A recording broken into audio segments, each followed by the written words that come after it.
Will the Committee on Budget please come to order? It is Tuesday, February 6, 2024 at 9 a.m. Before I move forward, I think I would like to wish one of my committee members a belated birthday, Uncle Cal. Happy belated birthday last week. Yeah, happy birthday, Uncle Cal. Okay. With that, I would like to introduce our committee members. We have our committee vice chair, Wire. We have Councilmember Kiaina. We have Councilmember Say and Councilmember Tova. Also joining us is our council chair, Tommy Waters. We don't have anyone remote by video conference. Moving forward, pursuant to Section 92-3.7 HR Hawaii Revised Statutes, this meeting will be conducted as a remote meeting by interactive conference technology with the following procedures in effect for the meeting. Members of the public will be allowed to provide oral testimony on all items on the agenda in two ways, remotely and in person in the council chamber. Remote and in-person oral testimony will be allowed when the agenda item is taken up. Before testifying, each person shall state their name. Each speaker may not have anyone else read their statement and is limited to a 1-minute presentation on each item. All persons who have registered to testify remotely by the video conference will be called upon first. When your name is called, please monitor your screen and activate your audio feed when prompted. I will then give persons who have not registered an opportunity to offer testimony. Please utilize the raise hand feature on Zoom to be called upon. For those joining us by telephone only, please press *9 to indicate your desire to speak. So if you are on the phone and you wish to speak, you will press *9. That's basically raising your hand to speak. Then I will identify you by the last 3 digits of your phone number. When your number is called, please press *6 to unmute yourself when prompted. Some friendly tips and reminders. Video conference from a quiet location if possible. And if you're also watching the proceedings on Honolulu, please mute your television at the time you're called to testify. When the timer on screen reaches 0, please conclude your remarks promptly. Once all the remote testifiers have testified, I will proceed to an in-person testimony in the council chamber. Persons who have not registered will be given an opportunity to speak following the oral testimonies of the registered speakers. HRS Section 92-3.7 requires all votes at remote meetings to be conducted by a roll call unless unanimous. Therefore, I will first call for objections, and if there are any, I will call for roll call vote. For those council members participating from outside of the council chamber, in accordance with the HRS Section 92-3.7, the meeting will automatically recess if we lose audio-visual contact with you and cannot reconvene until we re-establish contact. Therefore, please announce beforehand if you will be voluntarily signing out of the meeting. For written testimonies, we will be including the testifier's address, email address, and phone number, and those will be available to the public as described on the posted agenda. As a courtesy, please ask that all cell phones be silenced or turned off. Thank you. So moving forward, we will be taking an agenda item out of order and starting with agenda item number 4, folks. This is a request by the city administration for the medical examiner. So if I could direct your attention to agenda item number 4, we will start with that. First up, it is resolution 24-13, which authorizes a transfer not to exceed $55,000 in general fund monies from the Department of the Medical Examiner. Investigation of deaths activity, salaries, character of expenditure to the Department of the Medical Examiner, investigation of deaths activity to equipment character of expenditure for fiscal year 2024 to purchase a server.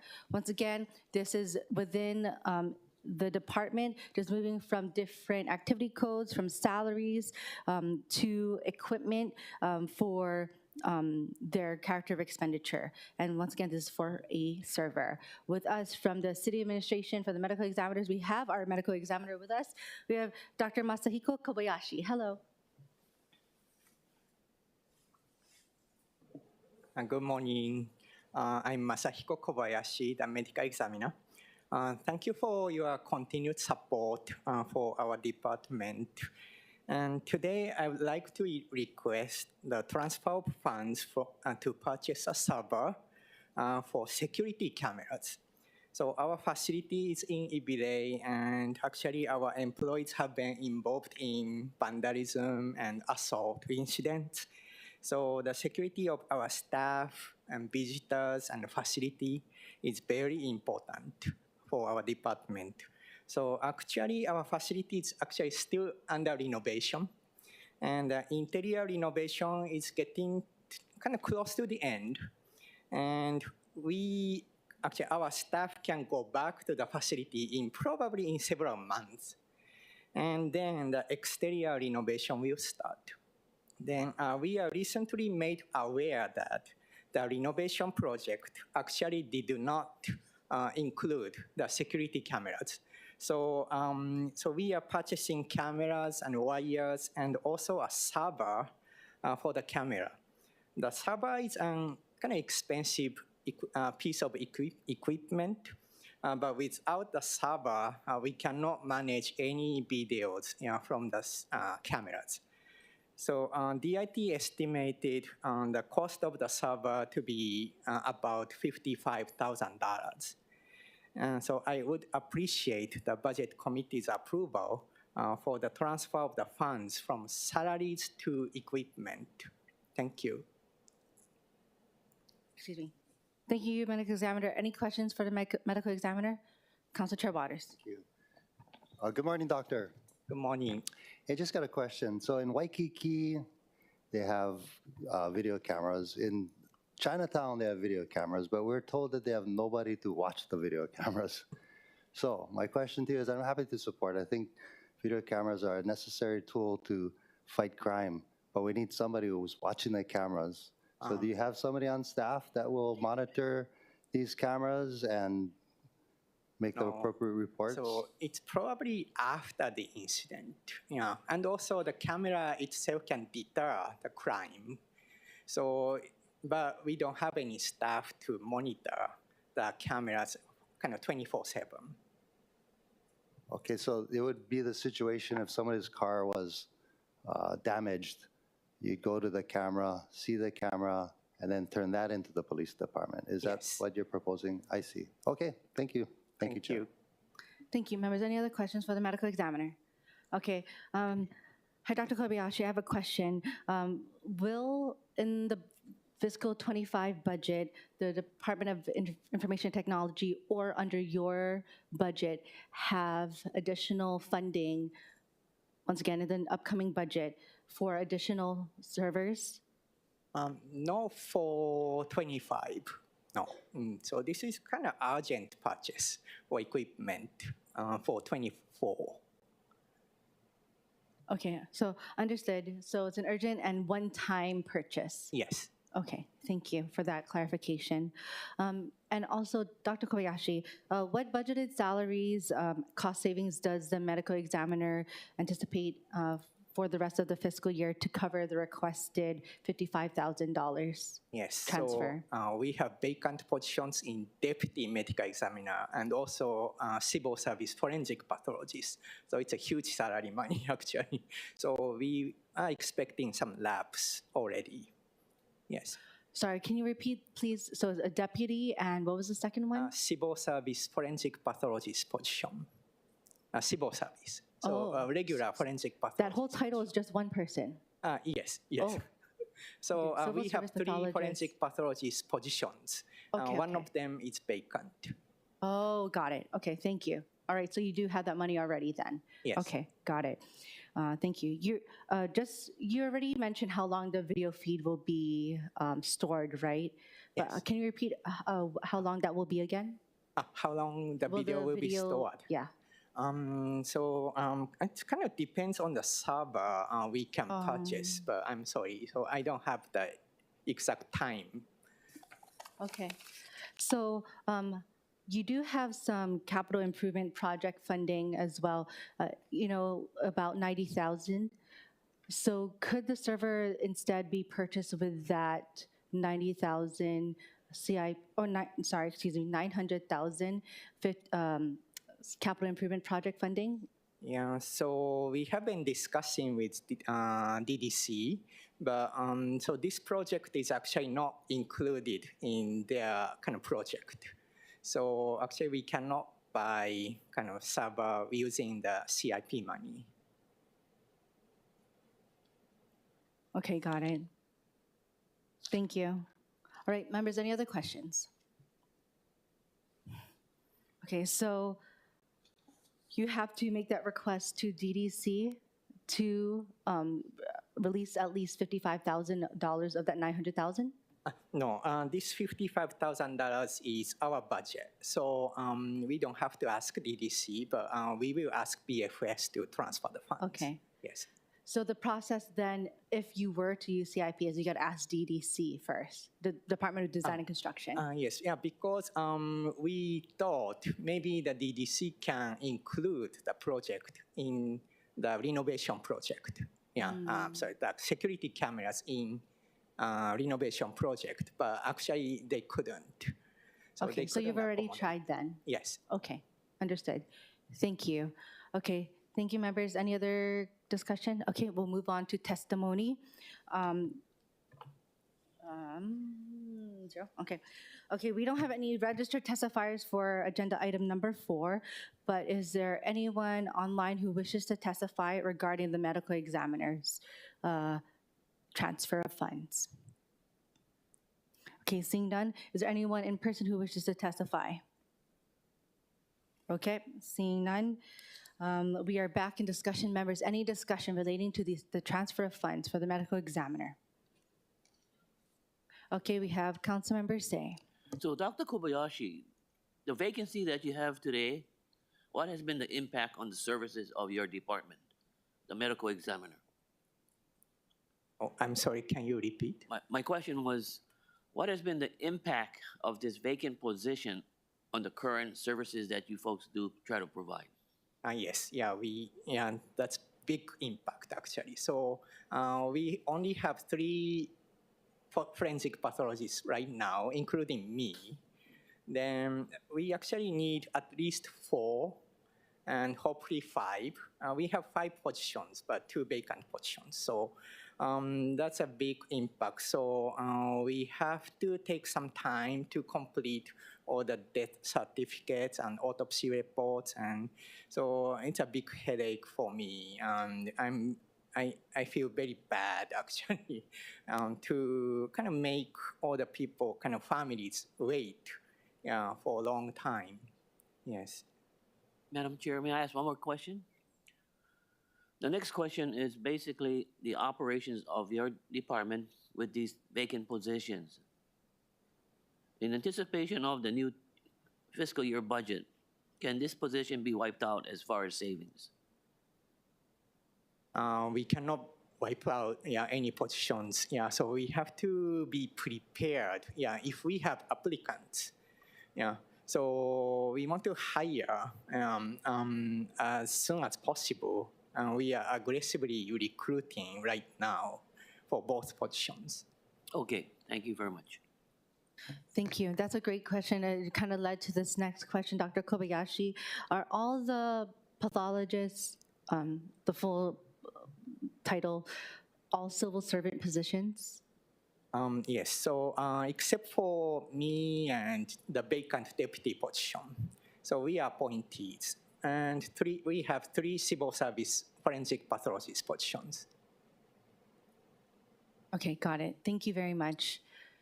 And I was wondering if you've been working with the Department of Human Resources relating to getting that position filled? Yes. And also, how long has that position been, I guess, the position has been vacant? The deputy position has been vacant since 2019. So it's already 4.5 years or so. And the civil service position has been vacant since September last year. Yes.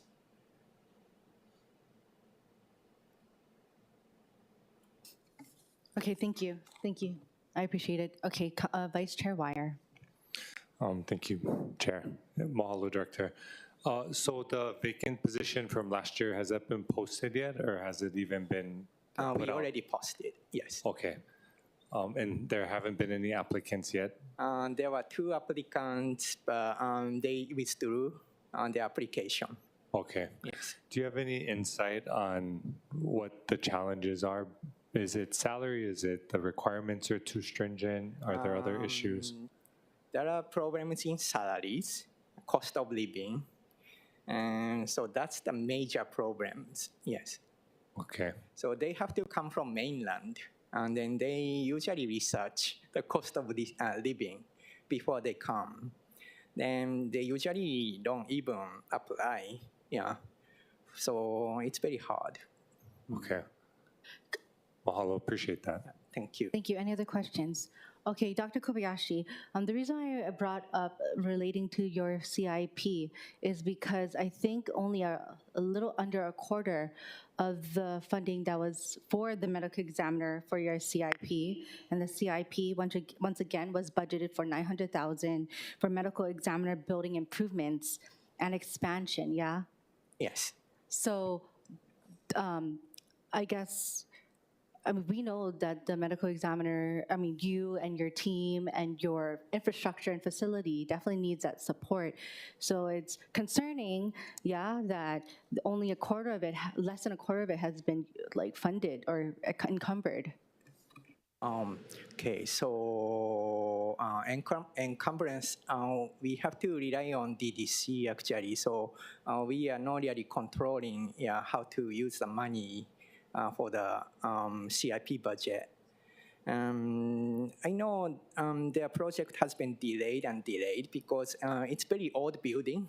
So they kind of keep finding all the problems. So like leaky pipe and that kind of stuff. So then they have to deal with those and then renovation. So there are so many problems coming from the old building. So so it's been delayed, and the money is a little bit kind of going up and up. Yes, and $900,000 I believe is for the exterior renovation. So they are completing interior renovation soon. Then they will start working on the exterior renovation, including the walls and doors and windows. Yes. Okay, awesome. Well, I'm sure we'll get more of an update when we do our budget hearings and explanations. So look forward for that update as well in the future, yeah? Okay. Thank you, members. Any other discussion? Okay, thank you, Dr. Kobayashi. Thank you. Okay, moving forward, the chair recommends that Resolution 24-13 be reported out for adoption. Any discussion? Any objections? Any reservations? Hearing none, so ordered. Moving forward, going back to agenda item number one. Okay, we have Bill 2, 2024, which updates and amends sections of Chapter 15B, Article 2, Revised Ordinances of Honolulu 2021, which is the island-wide fare structure. Members, we have a posted proposed CD1, which is OCS 2024, 0085 131 2024 at 4:05 p.m., which was submitted by myself. And for your information, the amendments are listed on the agenda. In addition, I will be offering a further amendment to the proposed CD1 in order to delete the definition of student bus pass in ROH section 15B-1.1 and to add a definition of student transit pass.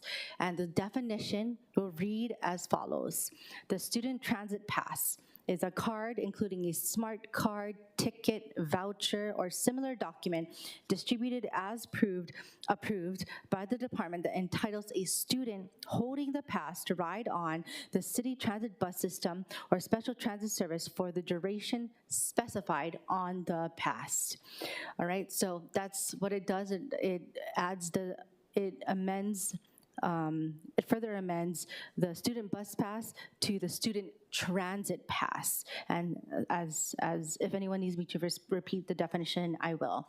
But with us from the city administration, we have our Department of Transportation Services Director, Roger Morton. Mahalo, Director. Aloha, Chair Cardell, Vice Chair Wire. My name is Roger Morton. I'm Director of Transportation Services for City and County. Bill 2 basically is a housekeeping measure from our perspective. It really accomplishes two things. You can go forward, Tony. The first item that it does is it eliminates the deeply discounted Medicare monthly fee for non-residents of Hawaii. And the second thing is it gives the director retroactive authority to negotiate fares with the DOE for a special DOE program. Next step. So the elimination of the deeply discounted fare for Medicare holders, let me explain that. Previously, the council eliminated the monthly or annual deeply discounted $45 fare for non-residents of Hawaii. This would include non-resident seniors, non-resident people with disabilities, non-resident low-income folks, and others in that category. By oversight, we did not eliminate the deeply discounted $45 fare for non-residents holding Medicare cards. Those non-residents holding Medicare cards will still enjoy the half fare requirement that's required by the federal government when they ride a transit bus, but will not be entitled to the very deeply discounted $45 fares. We think the policy should be that those fares, those very deeply discounted fares, should be restricted to residents only, and not including them previously was an oversight. We have, since we did that, we have several hundred people from non-residents that have taken advantage of that, what I would consider loophole, and have gotten a very, very deeply discounted fare. Going forward to the next slide, we have worked with the Department of Education to implement a special student transportation program for DOE high school students.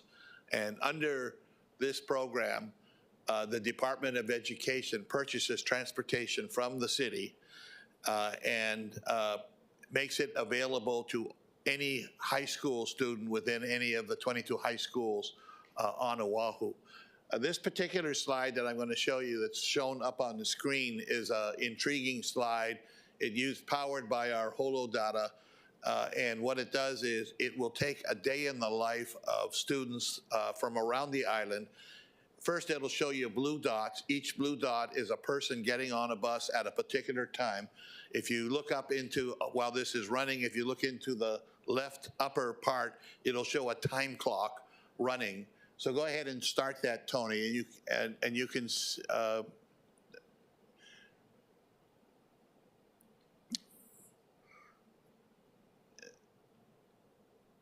Can you get that going, Tony? Yeah, it's going. Oh, okay. You can see the blue dots coming, and as time goes on, as it gets close to school opening time, you can just see them. And when it gets to noon, it's going to switch to red, and those are the PM trips. So you can just see the trips coming. The large circles are obviously the high schools around the island.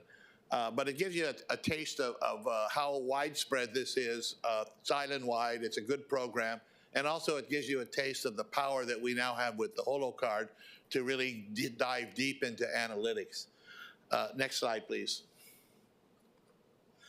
This is just a little, some metrics on how our high school program is turning out. The first one in the upper left corner basically shows the trips on a Monday, Tuesday, Wednesday, Thursday, Friday, Saturday. The second slide beside it shows the trips by time of day. The third trip shows the number of cards that are activated per month. And the last slide shows the ridership per month since we started the program. We can go to the next slide again. This is a slide that makes sure that when this program began, we negotiated what we considered to be a fair fare for our high school students and for the DOE.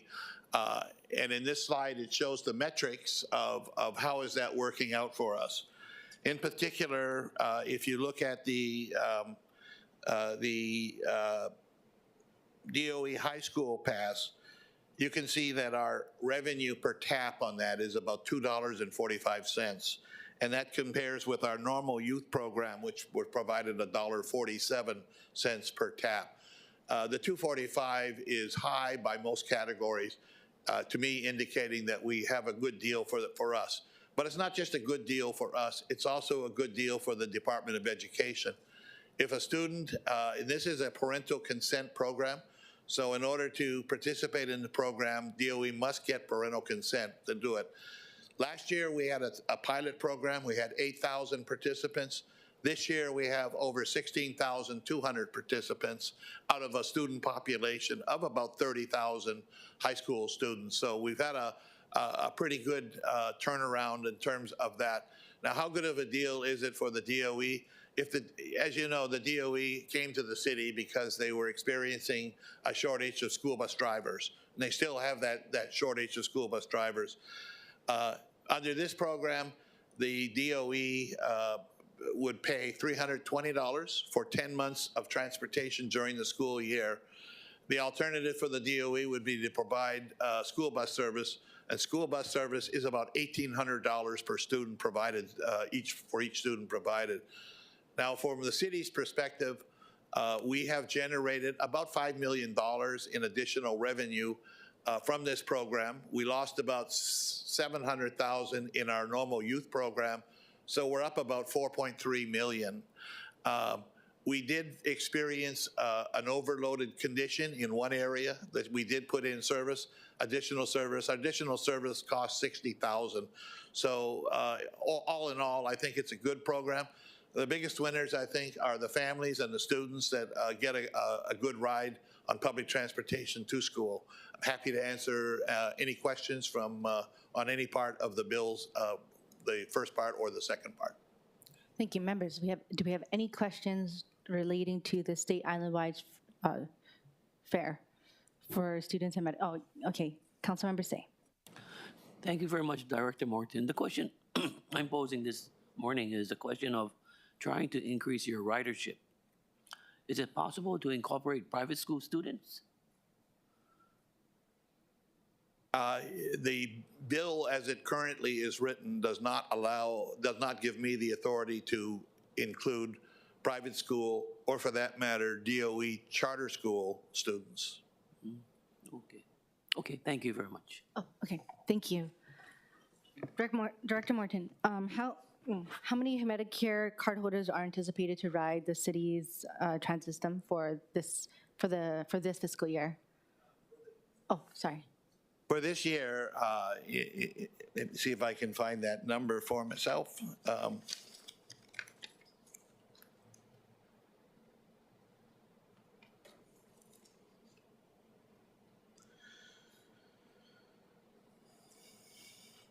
Okay, so the first thing I would say is for our policy would be that anyone who's over age 65 we would provide them with a senior card, even if they had a Medicare card. So our Medicare program only includes Medicare cardholders who are less than 65 years old, of which there's a very small population. It is a federal requirement that we provide at least half fare for people that hold Medicare cards. Those might be survivors, they might be people with terminal illnesses, but it's a small population compared to most of the Medicare cardholders, as you know, get Medicare, they're over 65. And our policy is if they are over 65, we would not provide them with a Medicare card. So with that proviso, over the last 12 months, our Medicare for our 12 months, and you'll probably have to do the division in your head. No, we issued 6,988 Medicare cards over the last 12 months. And in hindsight, what savings does DTS expect for to not allow non-Hawaii residents to not receive Medicare cardholder monthly or annual passes? Our estimate is it'll be several hundred people, but the issue for us is it would be similar to what our policy is for senior citizens. And prior to this, we had several thousand senior citizens from out of state. Now we have several hundred that are eligible because they hold Medicare cards. Okay, thank you. And I know that Councilmember Say asked about the private school, and I know that, does this also apply for charter school students? In the issue with the private schools, and it's still an open issue for them, is that they would be happy to participate if the service was provided free. But our policy is not to provide it free. It is to charge a fair rate for the service. So we're still in discussion with charter, with the private schools. So far, they haven't approached us as they are willing participants at this point. I think as we open more segments of Skyline, and particularly when we get Skyline to for example, Middle Street, the campus up in Kapalama, maybe we can get some interest from Kamehameha and some of the other schools that would be directly served by Skyline to have some type of partnership with it. We haven't approached them, but I think it would be a logical step from a transportation perspective. Thank you. Members, are there any questions relating to this? Councilmember Say. Oh, thank you very much, Director Morton. I just wanted to show you my Medicare card. Can I just go and show it to the driver and then get the discount? You can show it to the driver, and you will get a half fare if you show it. But you cannot use it with your age, sir. We would give you a senior card, and I hope you have a senior holo card. Yes. Okay, got it. Someday I'm going to be using it. Okay, thank you very much, Madam Chair. My mom told me not to talk about ages, but okay. Make sure you get your annual senior card then. Okay, Vice Chair Wire.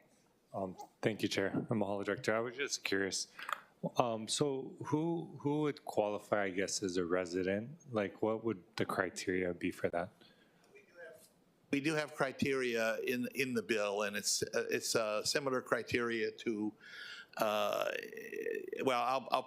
It is similar to other criteria in ordinance, but for example, if someone showed up with an out-of-state ID but had utility bills that were local utility bills, that would be sufficient for us to deem them a resident. So we are pretty general in terms of that, but we do, even if you don't have specific in-state ID, like a driver's license or a state ID card, if you provide us with sufficient proof, and that would include utility bills or tax statements and things like that, then we would afford it the opportunity. There is, within the ordinance itself, there is a definition of what that is, and I just don't have it in front of me, but it is the same definition that's used in other parts of ROH. Okay, I appreciate that. And so it's specific to residency in Hawaii, not necessarily like U.S. citizenship or anything like that? Correct. It is particular to people that are residents of the state of Hawaii, which would include our neighbor island folks as well. Okay, mahalo. Thank you for that question, Vice Chair. Okay, any other questions? Okay, we'll move on to testimony. Okay, we don't have any registered testifiers relating to this. Is there anyone online who wishes to testify? If you're on the phone, you can press *9 to raise your hand, or okay, seeing none, is there anyone in person who wishes to testify on agenda item number 1? Okay, seeing none, members, we're back in discussion. Okay, Director, so the bill requires ZTS to submit a report after 60 days, of following the end of the academic year for the DOE. Was that already in the ROH, or was that already required for the student bus passes? We do have excellent information that we've been able to generate even up to now, so I don't have any qualms at all about providing a report at the end of the school year. It'll be a very positive report. Okay, but was that already a requirement for the student bus pass? Under the student pilot program, there was a requirement in there, and under other parts of the ordinance, there are sections of the ordinance that require reporting to council. Okay, and those have been reported on timely? In some cases, no, but but in this case, it will be. Okay, very positive. I look forward to that. Okay. Okay, members, any other discussion? Okay, moving forward. Members, we do, once again, I have a posted proposed CD1, and then I'm further amending, once again, the student bus pass to a student transit pass definition. Members, I'm going to just repeat what was on there, since it's a further amendment, yeah? And since it's not on the posted agenda. Okay, so student transit pass is a card including a smart card ticket, voucher, or similar document distributed as approved by the department that entitles the student holding the pass to ride on the city transit bus system or special transit service for the duration specified on the pass. Director Martin. To clarify a little bit of how our current program works, we provide, in the first year, we have provided blank holo cards to all of the high schools that have printed the student ID campus card onto the blanks. Going forward, DOE has agreed to purchase blank holo cards with us. So just a clarification that the distribution, the way the system works is the DOE through the high schools distribute the cards to the students, and the DOE administers the authorization to turn it on or turn it off through our institutional website. So the department does not directly distribute the cards for this program. They are we do for the youth program, and perhaps that's what you've amended, is that one called youth program. But for the special program for the DOE, we want to have the picture, and we want to have the campus card so that the students cannot pass the card around to others to misuse it. So the card that is used for this is personalized by the DOE, not by the department. That includes the picture of the student, the name of the student, and we don't even get through our agreement with the DOE, we don't get personal identifiable information from the DOE. We just have a program where they do it. So I didn't see the proposed amendment prior to you reading it, but I did think I should clarify as to how the existing program works to make sure that we don't inadvertently. Thank you. I think for some, it's pretty cut and dry, super transparent of like we were specific to bus, but to understand now that we have definitely more transit options. Yep. For our county, city and county. So And I appreciate that, and I'm in favor of changing the definition from bus to transit.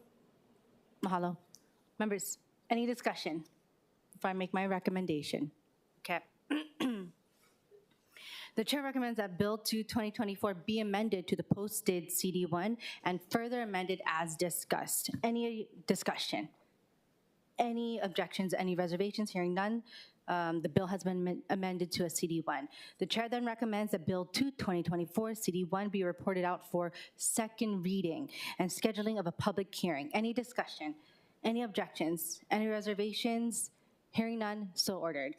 Okay, moving forward to Bill 59, 2023 CD1, which provides incentives for eligible, thank you, film studio facilities. Members, we have a posted proposed CD2 OCS 2024-0081131 2024 at 4:11 p.m., which was submitted by myself. And for your information, the amendments are listed on the posted agenda. Members, also, I know that we have a hand carried that was posted yesterday, and I'll let all of us talk about our discussion. But for full transparency, I want to thank not only the introducer of the bill, but also all of the council members that had a great discussion, which also led to different CD2s being introduced, which we were able to compile into a combined CD2. With that, there are further deliberations that will be occurring. So just want to, for full transparency, as I've done in the past committee relating to this bill, we are looking to postpone this, but we will have this discussion so that we can have this. And I do want to thank the managing director and the mayor for having that discussion with me last night to make this happen. But of course, looking forward to another great discussion today. With that, we're moving forward, and I would like to also allow for the, actually, I have to talk about my posted CD2 because that's on the agenda. If I may, I would like to allow for one of the not combination, but the council members who I've compiled the CD2 to allow for his amendments. So I'll kick it over to Vice Chair Wire relating to his explanation of his posted CD2 from last week. I mean, sorry, that was also included in my posted agenda. Posted CD2. Yeah, mahalo, Chair. And do want to first just mahalo those that, you know, looking at the other amendments proposed, I think some of them did include our suggestions, and so I appreciate that from yourself, and I think Councilmember Tupola as well. But just simply put, our amendments would limit the exemption to property either leased or purchased from city, state, or federal government within the past 5 years of the application for the exemption. Thank you very much. So that is included. I've also included Councilmember Tupola's that she posted last week as well. With that, we have a hand carried from Councilmember Tolba. Since it's hand carried, I will request if you please just share. I'm sorry. Yes, because it's hand carried, sorry. So the proposed CD2 makes the following amendments. In Section 2 of the bill, number 1 changes the defined term film studio facilities to singular film studio facility for clarity. 2, clarifies that film studio facility must be on real property situated within the geographic boundary of the city. 3, clarifies and defines the term qualifying construction work must be on real property situated within the geographic boundary of the city and has been leased or purchased from the United States, the state, or county within 5 years of the application for the exemption. 4, adds on ROH Section 8-10A, B3 to require that the claims for the exemption be accompanied by appropriate documentation showing the real property was leased or purchased from the United States, state, or county within 5 years of application for the exemption and renumbers the subsequent subdivision. In B, Section 3 of the bill, 1, deletes the defined term of city-approved logo. 2, replaces references to city-approved logo with film studio name. 3, changes the defined term film studio facilities to singular film studio facility for clarity. 4, adds the new defined term film studio name. 5, clarifies that the film studio facility must be on real property situated within the geographic boundary of the city. And 6, revises the defined term of qualified production to replace the requirement of displaying an official seal or logotype of the city agency in all media developed and produced at the film studio facility with the requirement of display the film studio name in such media. Thank you very much. I appreciate it. Members, just for your information, I wanted to ensure that we had both discussed because in the testimony that we received, we had references to an amendment that was not yet introduced. So just wanted to make sure that if it was, that we're not kind of in the red or some like not I guess dinged for that. So thank you. Okay, moving forward. We have with us from the city administration, we have... I might have to complete, there's sorry. There's more? Yeah. Oh, yeah. Sorry, there's more. Please. Sorry, 7, adds new RH Section 8-10B2 to require that the film studio facilities be located on real property that has been leased or purchased from the United States, states, or county within 5 years of the application for the exemption and renumbers the subsequent subdivision. 8, amends newly renumbered ROH Section B, B, C, to require that public tours of film studio facility be established after the first year, but by the fifth year the studio's operation, and make subsequent conforming amendments. 9, removes the requirement of a 5-second long static or share car throughout Section 3, and instead simplifies and requires that the film studio name be included at the end of the credits of the production. 10, adds a new ROH Section 8-10B C2 to require that claims for the exemption be accompanied by an appropriate documentation showing that real property was leased or purchased from the United States, state, or county within 5 years of the application for the exemption, and renumbers the subsequent subdivisions. 11, provides the film studio facility compliance and continued compliance, including continued compliance after an ownership transfer, with various exemption requirements relating to community benefits be determined by the city.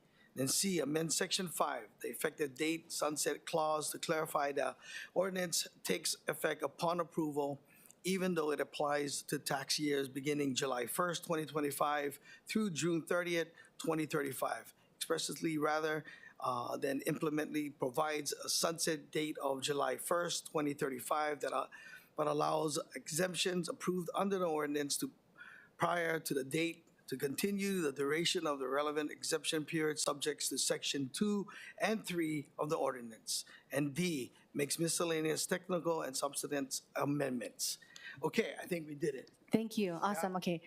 Thank you, Councilmember Toba. Okay, so just once again, just had that all out mainly because testimony that was submitted referred to amendments that weren't yet on the agenda or posted. So I just wanted to make sure that we have that all on the table before testimony is received and discussion occurs. With that, we'll move to the city administration. Director Kawano, Director of the Budget and Fiscal Services, and or Valea Constantino from the film industry, from the Office of Economic Revitalization, Film Industry Development. So you can go tandem, yeah. Okay, we'll go tandem. For the record, I'm Andy Kawano, Director of Budget and Fiscal Services. Budget Committee Chair Cordero, thank you for inviting us. Chair Waters, honorable council members, we'll be here to answer questions. Just want to thank Council Member Talba again for pushing the current bill 59, and we hope we help to move things forward, because I think as of right now it's as important as ever to get the bill adopted to grow our movie and filmmaking industry here on this island. So. Good morning, Chair, members of the committee. Valea Constantino, Director of the Honolulu Film Office. I'm here to answer any questions that may arise through the discussion, and look forward to this discussion as well as the input from a lot of members from the public who are here that are in the industry to share their mana'o as well. Okay, thank you. Members, any questions? We have both Director and Ms. Constantino to answer, questions. Do you have anything? Or do you want to wait for discussion? Okay, Council Chair Waters. Thank you, Chair. As we all know, making laws is a difficult task. And laws need to achieve what it's intended to do, but also we want to limit unintended results. So my questions are designed to ensure that we are stimulating the film industry on Oahu and creating jobs for local people in the film industry, right?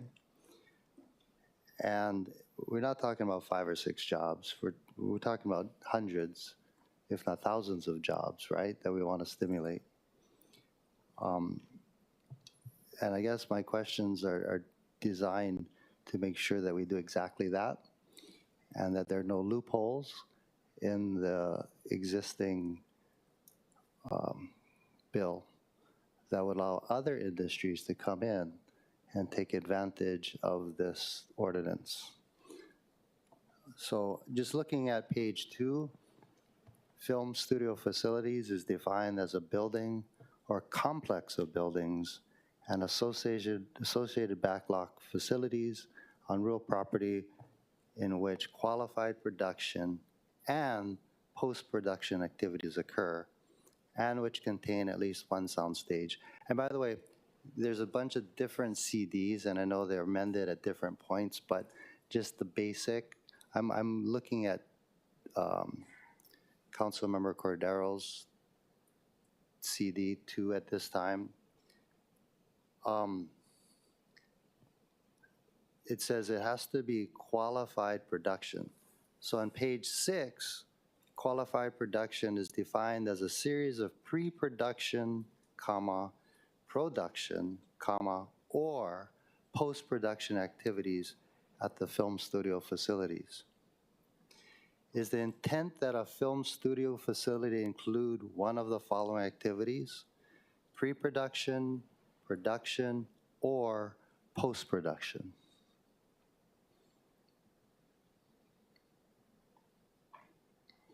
So the nature of production is to, in fact, have pre-production and production. Post-production may or may not occur on a project-by-project basis, depending on what's filmed here, what the company is doing, how they're set up. We do want to have the facility have the capacity to do it, but we also don't have that capacity here in any great strength right now. So that's actually a growth sector for us, and one of the reasons why having a complex can develop the industry further so that we can capture more of that business. It's done on a small scale now. We'd like to do it on a larger scale, and facilities will help us do that. No, I understand that. And again, what we're trying to say is that we're trying to help the film industry, which is what you just said. But I'll repeat my question. Is the intent that a film studio facility include one of the following activities? Pre-production, production, or, on this hand, post-production? You know what I'm saying? I mean, I'm really talking about the nuts and bolts of the ordinance. Yeah? So it has to include production, pre-production, or post-production, correct? So under the current bill, you could just do post-production, right? Which is kind of what Chris Lee has been talking about, and the introducer of the bill, post-production, which we currently don't have here in Hawaii, correct?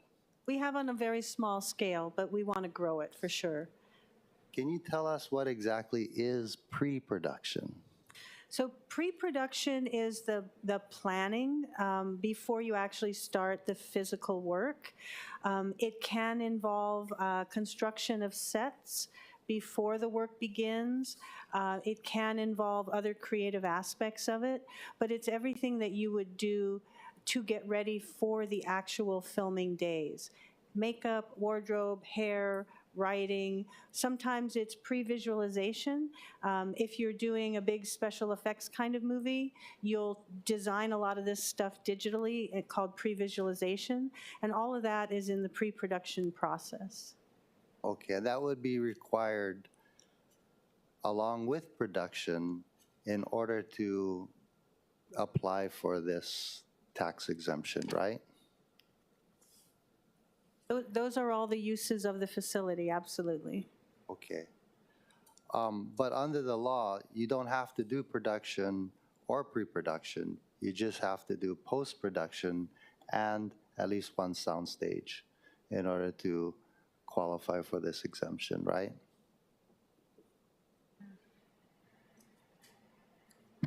So Chair Waters, my understanding of the law is that you can do all of the above. The facilities can be developed and constructed to do all three or either. It depends on what the production company's needs are. And one thing that I've learned is that the developer that takes on the construction may not necessarily do the production or filmmaking. It could be other parties that take on subleases or license agreements that use either all or part of the facility to do the production. So it can get kind of complicated, is what I'm trying to say. No, it can, and I guess that's why I'm kind of going through this, line by line. But So you agree with me or you disagree with what I just said? I agree with what I said. I believe that the law, an eligible project will be able to provide facilities to do pre-production, production, and post-production all together, or any one of those activities. That's So what you're saying if this facility only built production, a facility that does production, but does not do pre-production and does not do post-production would qualify.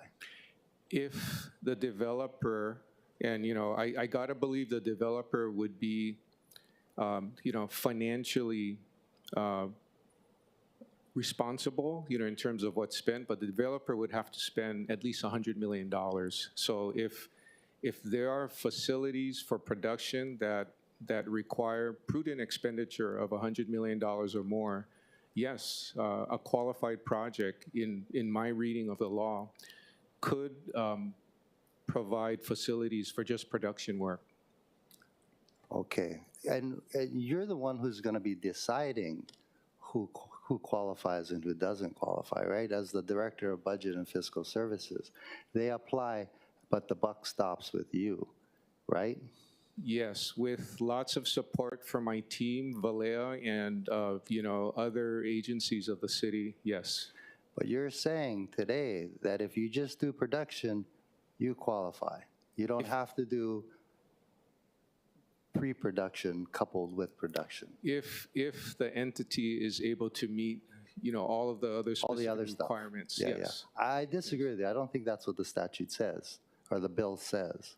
But perhaps you might want to go back and look at that, because I read it as include one of the following activities: pre-production, production, or post-production. It doesn't say pre-production or production but anyway, could a film studio facility include a complex of buildings, not all of which used for qualified production activities?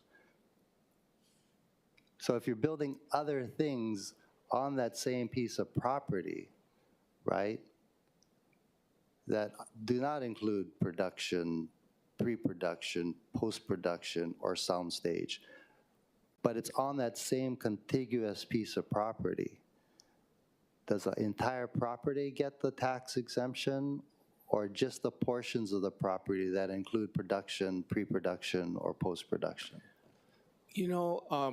And we have Stephen Takara here, but my understanding of how our ordinance works for real property taxes is that once a lease is signed and the tenant is going to be not only getting involved in development and construction, but also commercial activities in general, the entire demise property is subject to tax.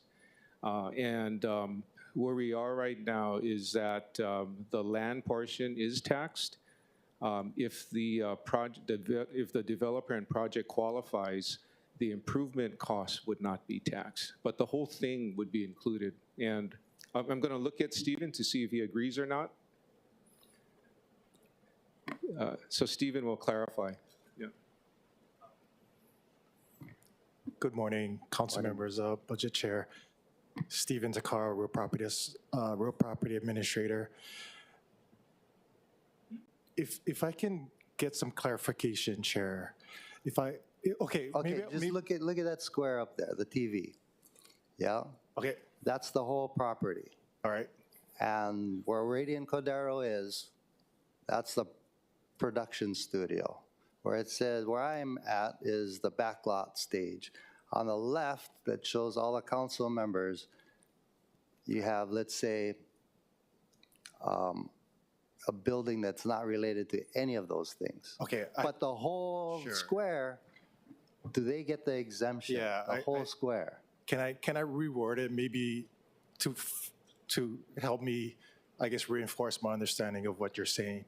So I think what you're saying is that if there's other buildings or improvements not associated with the pre, post, and production, is it going to be included?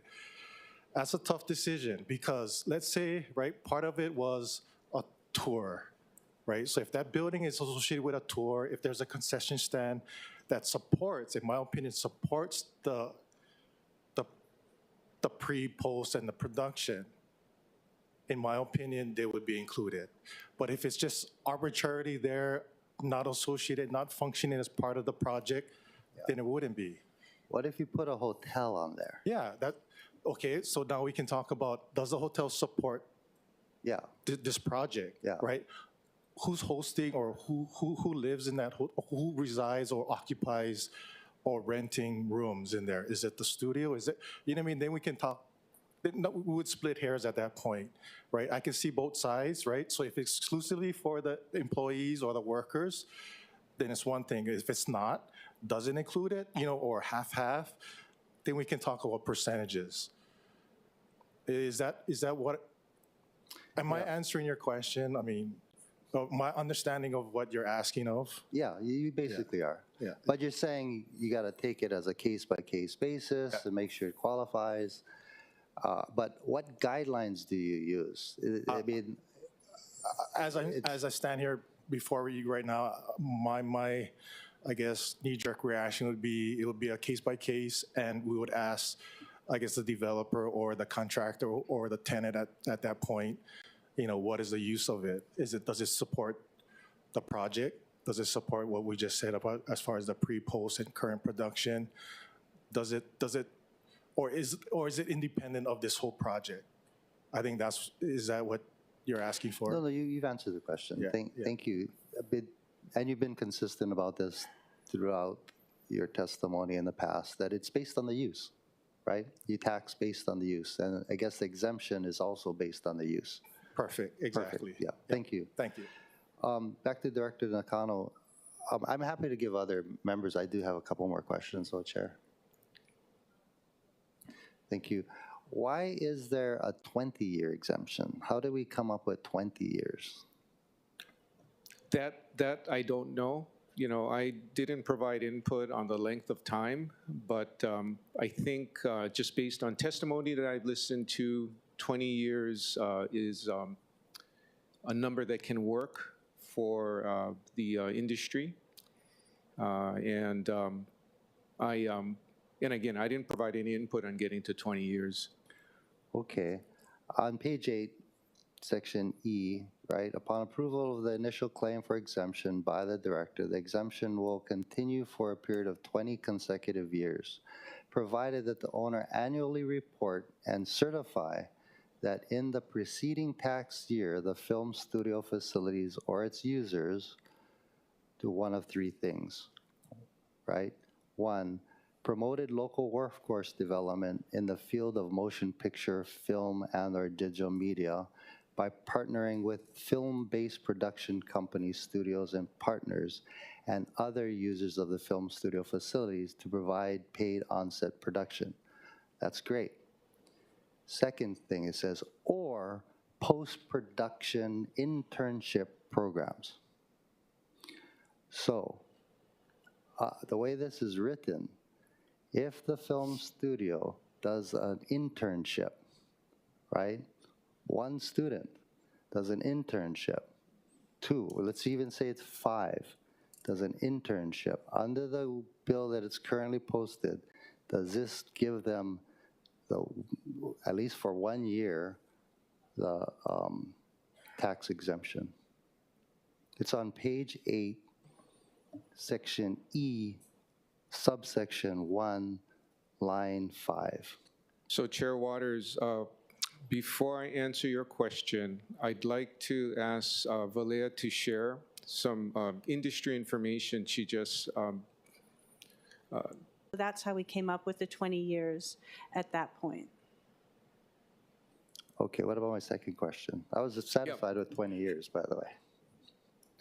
So, Chair Waters, on your question on the internship, would the project qualify if just one intern was brought into the program and included as a part of the operation. And my response to that would be, I think the certification that the developer provides would have a number of measurables, so it would be one of many. And I think my understanding of what will probably happen is we'll probably do information briefings with council and, full disclosure in terms of what's happening. And, the law will not be perfect at get-go, but I believe that we can amend things along the way if, there are issues that come up. But I do believe that, just one intern is probably unlikely based on the fact that we have, the campus there committed to grow the movie industry on this island. So I do believe there's going to be much more than one. What, just out of curiosity, so last question, really. So what if a hotel? Hotels are expensive to build, well over $100,000. If a hotel decides in part of the hotel, hey, we could do some production work, right? Qualifies for everything in here. Now we no longer are going to get that tax from a hotel because technically they're going to follow everything in this bill. All they got to do is production, post-production, or what's the last one? Pre-production. Pre-production. Yeah. But they really are a hotel. But if they qualify under, what makes them not qualify under this? What's the safeguards built in? Because as you know, that's how we survive, right? This is how the city pays its bills, through property taxes. So I'm trying to just close those loopholes that we make sure that we're taking care of the film industry, because I think it's a worthwhile endeavor. But we just want to make sure that, other industries, we take that separately. If we want to help other industries, we help other industries. Or we're focusing on the film industry. How do we make sure that that's what we're doing? I think with the kind of money being invested, you have to, if you're going to build movie production facilities, you have to build it in a way that you can get highest and best use. So you can flow through as much production activity as possible.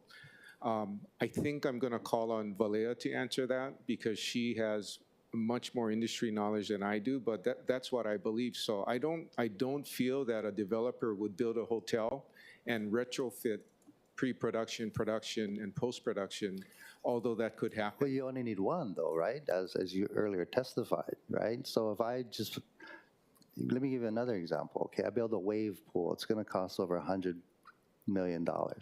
I get Kelly Slater to come in and I film him doing, his cutbacks and off the lips, and I make a surf film out of it. Does that qualify under this?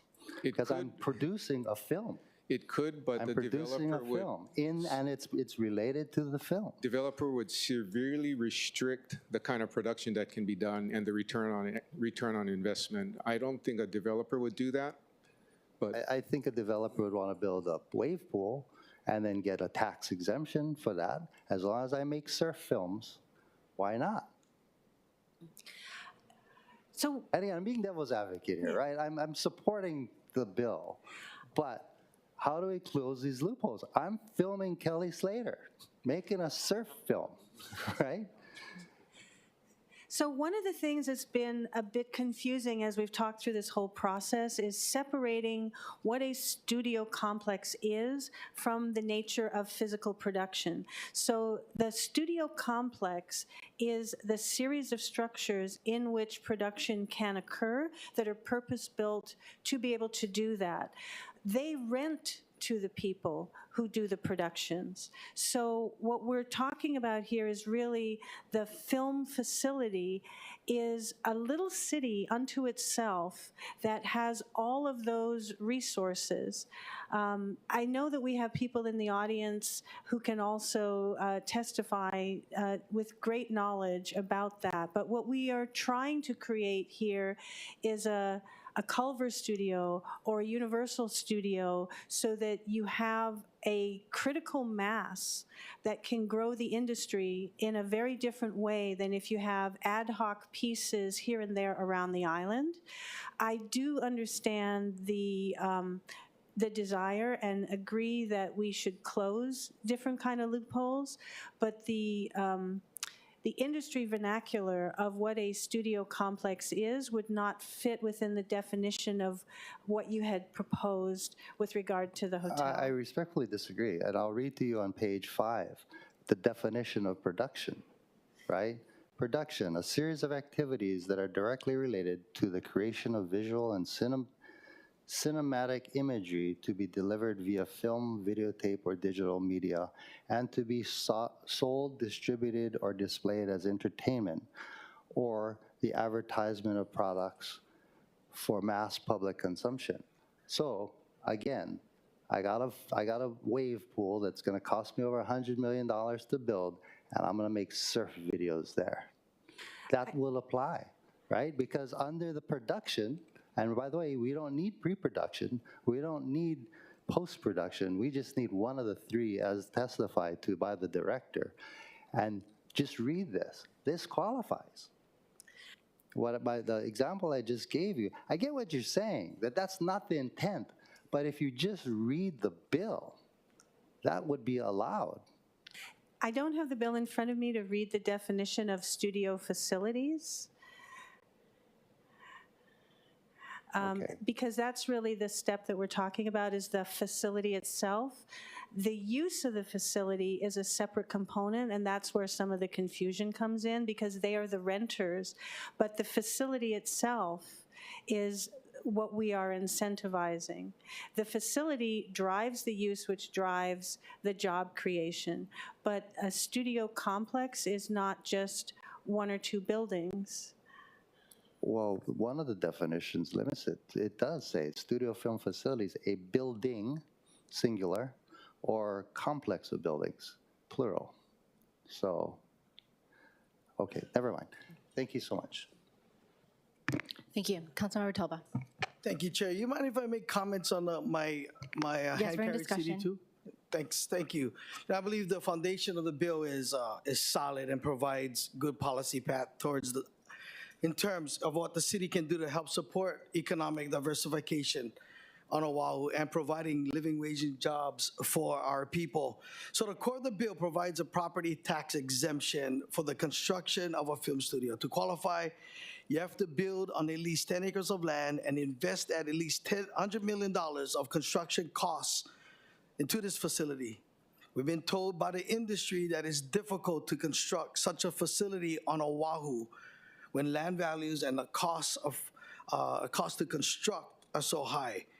Even with the University of Hawaii's announcements and intent on building a studio, at the end of the day, a developer will need to secure financing for this $100 million building, and this bill will help out with providing some incentive to the developer to get them to pencil out.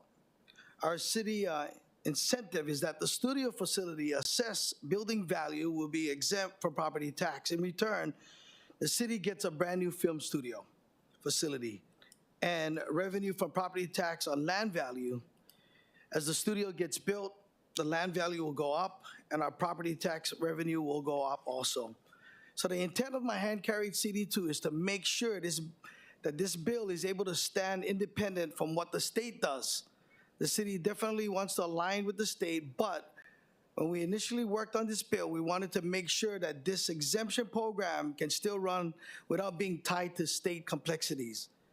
With the legislative session currently happening, we have yet to see what they will do with the GET and the film tax credit. Regardless of what the state will do, I believe that the hand-carried CD2 has the ability to signal to developers and the state that we, the city, are ready to put some skin in the game and provide the right incentives to the developers to notice and take action. I know that the number of jobs have been a subject that has been brought up.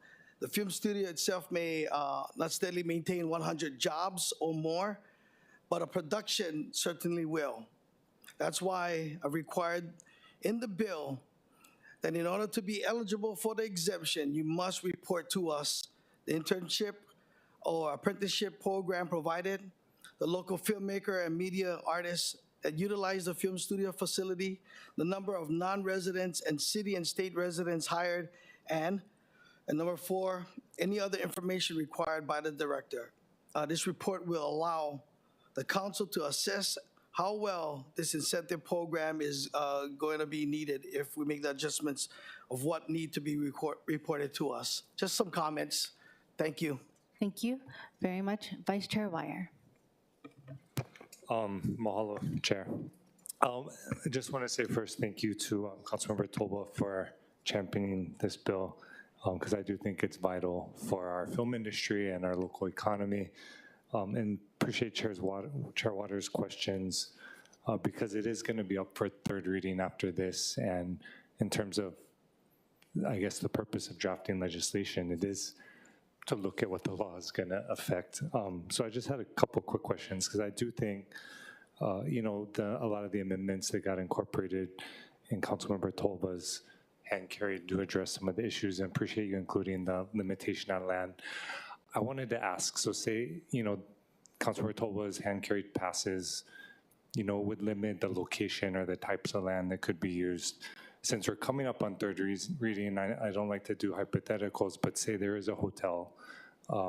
I just would want to hear more about that analysis, because it sounded like the criteria is not really worked out, but I think it'd be helpful for us in looking at what we're actually passing. Like, for example, if there's a hotel built at West Oahu, and you're looking at the primary purpose, you know, I'm assuming, I think it's fair to assume, like during production, it would be used mostly for those staff and employees and workers, and then out of production, I'm assuming they'd want to still fill it to generate revenue. So I mean, what would the analysis be in terms of looking at, you know, what type of assessment's going to be on that particular portion of the property?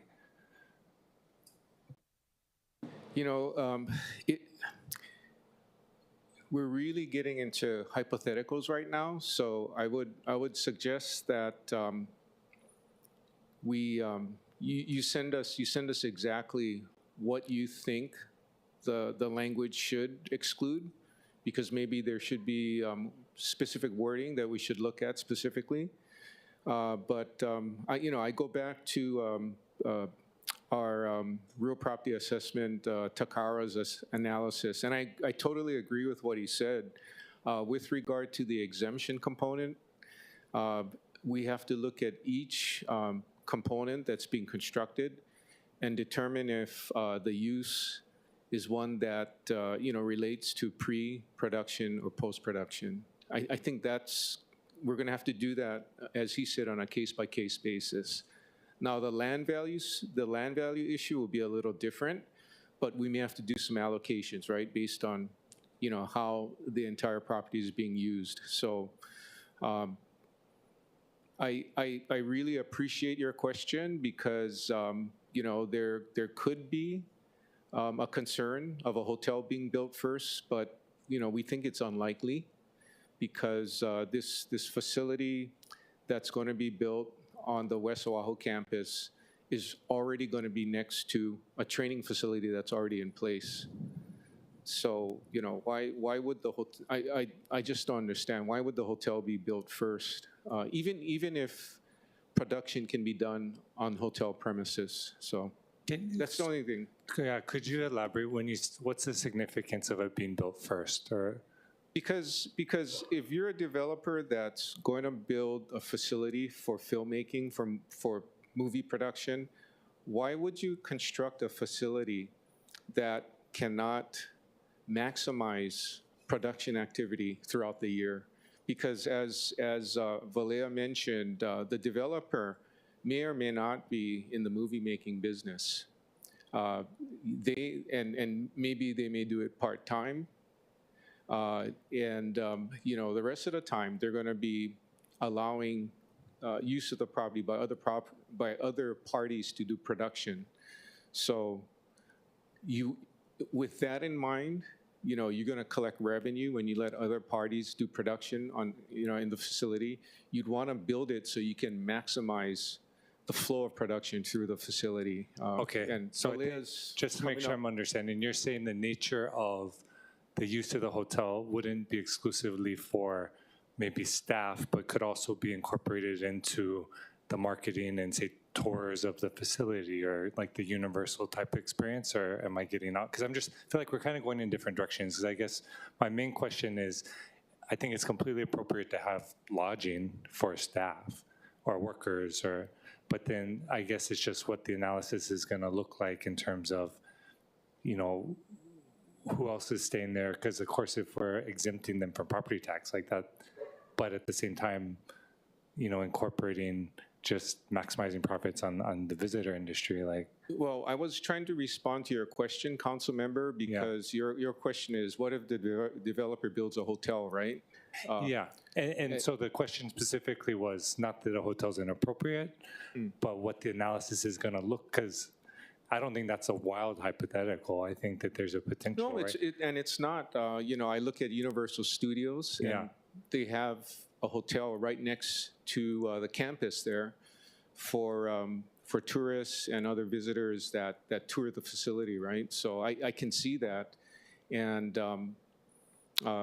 your question is valid, but I think you have to look at the whole thing, right? And you look at the whole thing, and then you look at all of the different components on a case-by-case basis to see if there is nexus between each of the components to pre-production, production, post-production activities. I'll let Valea, I think, has some comments as well. I do see it's a very valid question, and I know we're in a discussion phase.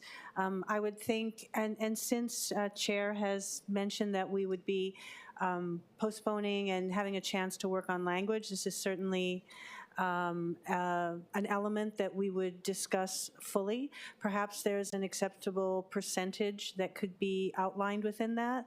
But one of the things to think about is the nature of a studio facility is that it is always to be rented and utilized. It isn't something that you generally build for yourself. You use it as a way to provide the space for other creatives to do what they're going to do. And to that extent, all of the buildings on that campus are subject to filming, exteriors, interiors. They become multi-purpose kind of things.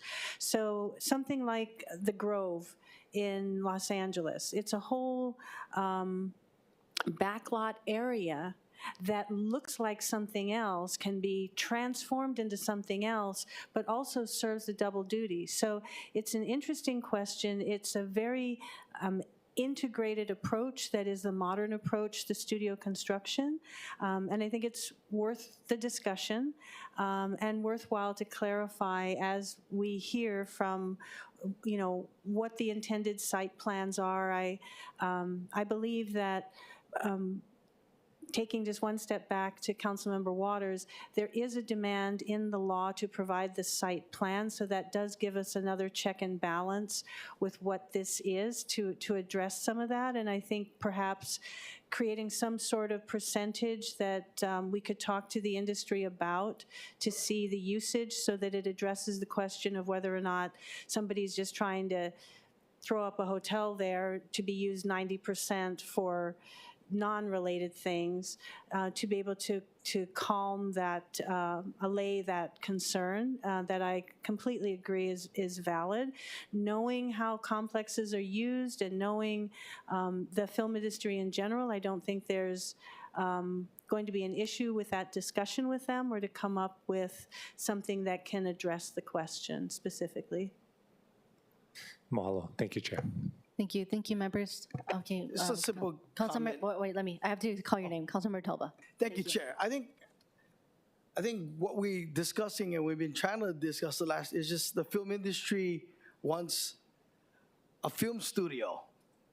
You know, if you look on page 3, and again, I'm going to kind of take some points from Valea, but on page 3, it says under qualifying construction work, B5, it says they need to provide a site plan for the film studio to be constructed. And I think, again, we can put language in there, we can discuss furthermore, but like it is specifically to film movies here, and that's the thing that we've been talking about for the last several years now. So just wanted to make some comments, Chair. Thank you. Thank you, thank you, council member. Okay, members still in discussion? Thank you. I did say I would allow for discussion, so, but we can go back to discussion after testimony. With that, move to testifiers. I'm gonna go with in-person testifiers first. Is that okay? Yeah, is that okay? Okay, in-person testifiers first.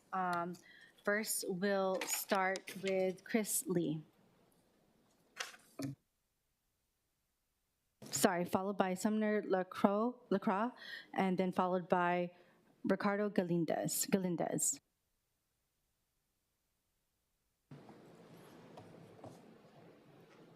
Chair Cordero, Vice Chair Wire, members of the committee. My name is Chris Lee. Thank you for the opportunity to testify today. As a private citizen, my colleague Mike Shibata will be here with the UH testimony. And I'm here today to support the floor draft from Councilmember Tolba. I greatly appreciate everyone in this committee and on this council for your support for our production industry and your very careful consideration of Bill 59. And before, I think it was Bill 41 or something. It's been quite an evolution. I'll stand in my testimony and be available for answering any questions, but I do want to say that we're at a very interesting inflection point in the growth of this industry and the diversification of our economy, because it's not just about the film industry itself, it's about the islands as a whole, and particularly Oahu, which gets 90% of the revenues usually from production in the islands. You folks have been leading the charge in this, and I'm very grateful for that in terms of trying to get a studio built. The legislature has a number of measures right now, and the University of Hawaii, as you may have read in the newspapers today, has found a potential partner to enter into exclusive negotiations, and I can answer more questions about that along with my colleague. But I also want to say, because I understand the article today said it's not going to require any tax dollars, I meant that in the context of building the studio, for example, or building any large infrastructure project that's paid for by state or city tax dollars. This will actually generate tax dollars, and I think the city administration can testify to how they've calculated the kind of increases they see in tax dollars from a place that doesn't pay property tax right now. So thank you for the opportunity, and again, I'm here to answer any questions. Thank you. And just for clarification, we don't have a floor draft. We're still in committee. So CD2, yeah? CD2, sorry. Okay, thank you. Members, any questions? Okay, Councilmember Toba. Thank you, Chair. Chris, if the council does not act or pass on Bill 59, how will this impact whether or not the film studio will be built? So as I mentioned, the university, after an ISP process, has come to an exclusive partner to negotiate with, but there's no guarantee they can put together the financing for this. If it was so easy to put together financing for something that is a minimum of $100 million, and in our case, we're offering 34 acres, not just 10 acres, a lot of people would have done it already. These, as I put in my testimony, and I quoted from Sumner Lacroix's testimony last time, these things don't get built without some major incentives from states and municipalities who believe that they are something that will be successful and add to their community. So we actually have a developer here today, and he can answer more specifically those questions, but there isn't, anywhere you go in this country, any state, any city, these don't get built without some sort of consideration from the places that find them to be desirable to be placed there. Thank you. Okay. Councilmember Zay? Oh, okay. Yes. Chris, so your position is in regards to the proposed draft by Councilmember Talba. There is no provision in his draft that addresses the exemption on the general excise tax for construction. That will sweeten the pie for the developers who may be here. Yes. It's my understanding that I could be wrong, but my understanding, there haven't been city laws in the past that have been contingent on the state passing a law to put them into effect. There are within the governor's package, which has been introduced by both the Senate President and the Speaker of the House, this GET exemption that you folks have been asking for, which I think is great. Later today, if we're out of here, I will be at the legislature. Linda Coit has a similar bill that also has the GET exemption in it. So I would say, as I mentioned, I really feel like we're at an inflection point where a lot of different forces have come together for this common goal. And both the city, the state, and the University of Hawaii are working towards something that, since I've been home over the last 20 years, is the only sector of our diversification of our economy that has grown to almost $500 million a year. Georgia's here from DBED. I think it's technically $396 million a year average in production with, as I put in my testimony, in 2022, it was $420 million, of which Oahu received $354 million. It generated a household income in Hawaii of $168 million and tax revenues of $45.36 million, and an overall economic impact of $726 million. This facility, and it is a city, as Valea was saying earlier, it's like a mini city, is really meant to drive this to a $1 billion a year industry. But in the absence of it, we basically are capped. We're physically capped, we're financially capped. It's as if we had a large tourism boom and we only had one boutique hotel. And that hotel is the Diamond Head Studio, which is NCIS. Kalailoa is currently also NCIS. And there's no way for these productions, these big productions, we're talking Jumanji, Jurassic Park, Pirates of the Caribbean, for them to be able to do anything except shoot locations. All of the work that takes place on the stages is stuff that currently requires them to come here, then move, go to Atlanta, go to London, go to Los Angeles. And what we're saying is we want to capture the whole pie, not just part of the pie. Thank you. Okay. That's it. Okay. Next, we have Summer LaCroix. Oh, excuse me. I apologize.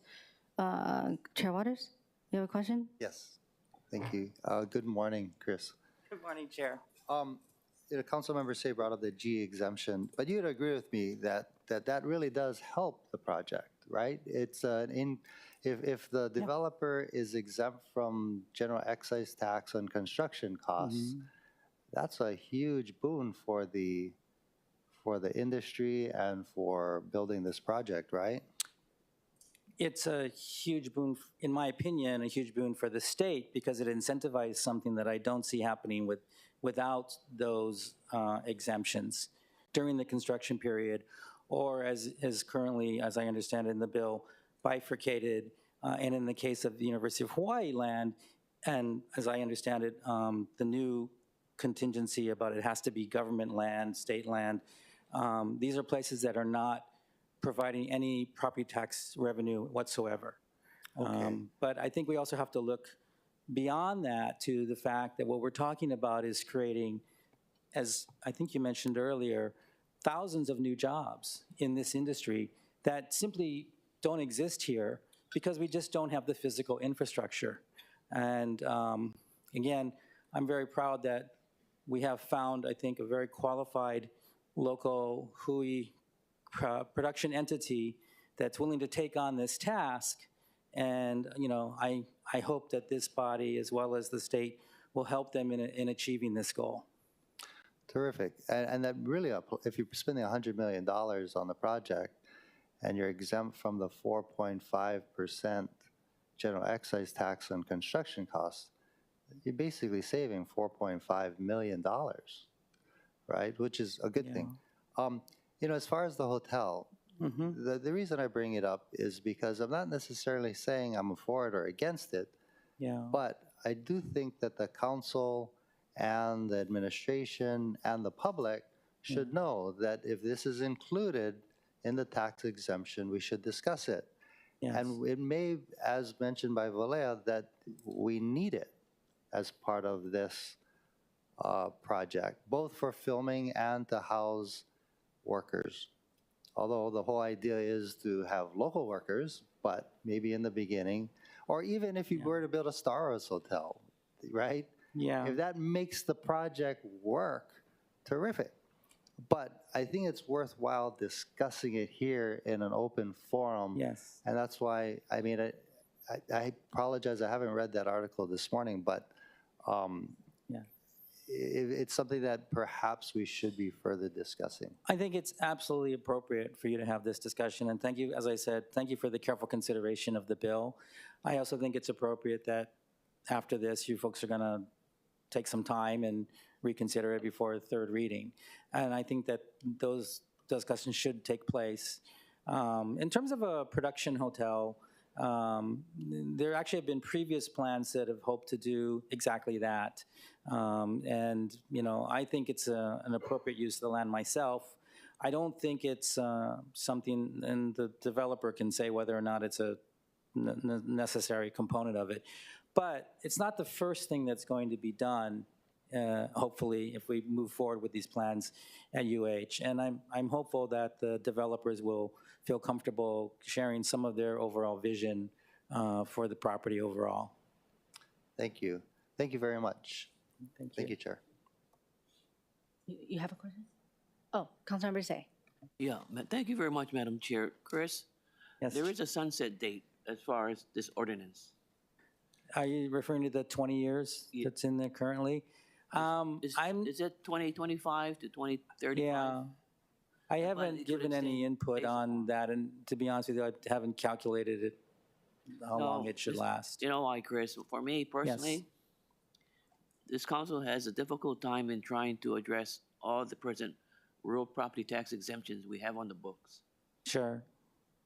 And I would like to have seen maybe if we give the film studio the property tax exemption, we repeal those that are already having it. This is basically an incentive for the film industry. It's a one-time rather than perpetuity. Because this opens up for other sites that may occur in the out years that future council members will have to address. I just state for the record publicly and openly that that's the concern I have. It's easy to give exemption, but as you move along, loss of revenues to this county is tremendous also. But I'll leave it when Professor LaCroix comes up because I think I have a different point of view. Okay. Okay, thank you. Don't address the repealing of other real property tax exemptions because that's not on the table. I Thank you. won't. It's not my area of expertise, but I appreciate the opportunity to speak today. Thank you. Okay, next we have Summer LaCroix, followed by Ricardo Galindez, followed by Georgia Skinner, followed by Michael Shibata. Good morning. Good morning. Good morning, Chair, Vice Chair, members of the Council. My name is Sumner LaCroix. I'm an emeritus professor with the Department of Economics at UH Manoa, and I'm a senior research fellow at UHERO, the University of Hawaii Economic Research Organization. I'm here testifying today just as a private citizen. You know, facilities like this that are $100 million or more don't get built in the United States unless there's some tax credits involved. It's a bit of a murky game, you know. Sometimes the facility would have been built without the tax credit, but there's competition among cities for these facilities. That's absolutely true here with the film studio. It's not like we're the only place, it's not like we're the only tropical location or the only location to film. There's many other places. And I think in general, the state and the city have gone to really great lengths to try to promote the film industry. We have the film tax credit. The Academy for Creative Media is now present on all of the UH campuses with the new facility at UH West Oahu. The studio really fills this out. And so part of the problem is we want to make sure that we have tax credits that appropriately support the new facility. Otherwise, it might not get built. And again, that's a dangerous game. Maybe it'll be built without the tax credits. So I think the City Council has done a reasonable thing in coming up with a proportional tax credit exemption. The tax credit exemption is not on the land. It's only on the improvements Right now, the land's not improved. It's not like we're taking a brownfield site where we're ripping down a facility and then putting up a new facility in its place. This is a greenfield facility. Greenfield development, it's relatively rare in Honolulu. We don't have $100 million facilities being built outside of the education, healthcare, and government sectors. As far as an industrial facility, this is really needed. I do think, though, that the CD2, that at least two of the additional requirements in the CD2 are just unnecessary. The big one is really tying it in with the state exemption for the construction. Yes, it'd be nice if the state moved ahead and did that. But there's all sorts of things that could hold it up at the state legislature, and it may be that this tax exemption is enough to push it through. I think trying to tie the provisions of this bill to the state acting, I don't think it's going to change the incentives of the state to act. I doubt it's going to affect the incentives of people at the legislature to pass that bill. And there's all sorts of things that could kill it. An adverse opinion by the attorney general, a particular legislature just deciding it's not a priority of the legislature this session. So I think that ought to be taken out of the CD2.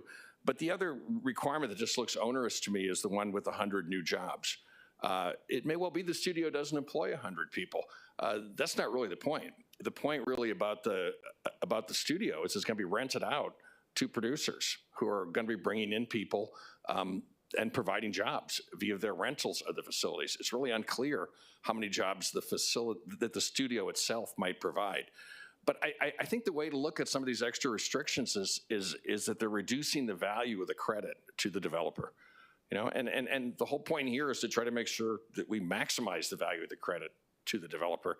There's already provisions in the bill that the studio has to be at least 10 acres, has to be $100 million. I really think that's enough to ensure its scope. I'm not really talking about the questions that the question that Chair Wire or Councilmember Chair Waters or the Councilmember Wire brought up. Those are really different things. That's to make sure that there's not just gaming of the tax credit. That's different from what I'm saying. I just don't think putting all sorts of other strings and provisions on the developer is really a useful thing. Already the 10 acres and $100 billion is showing that it's a serious project of sufficient scale. Thank you. Thank you. Members? Councilmember Say. That's where I asked the question, what is the benefit to the city giving this 20, 30-year exemption? We don't get the general excise tax. We don't get income tax. We get property tax on this improvement. And they're going to be exempt. Well, they won't be exempt from the property tax on the land. That would just be the property tax on the facilities that they're exempt from. That's what I'm saying. Just on the facility, which is the improvement. Right. Not the real estate or the land that we're talking about, which is owned by the university. I'm just asking you, what is fair for the county?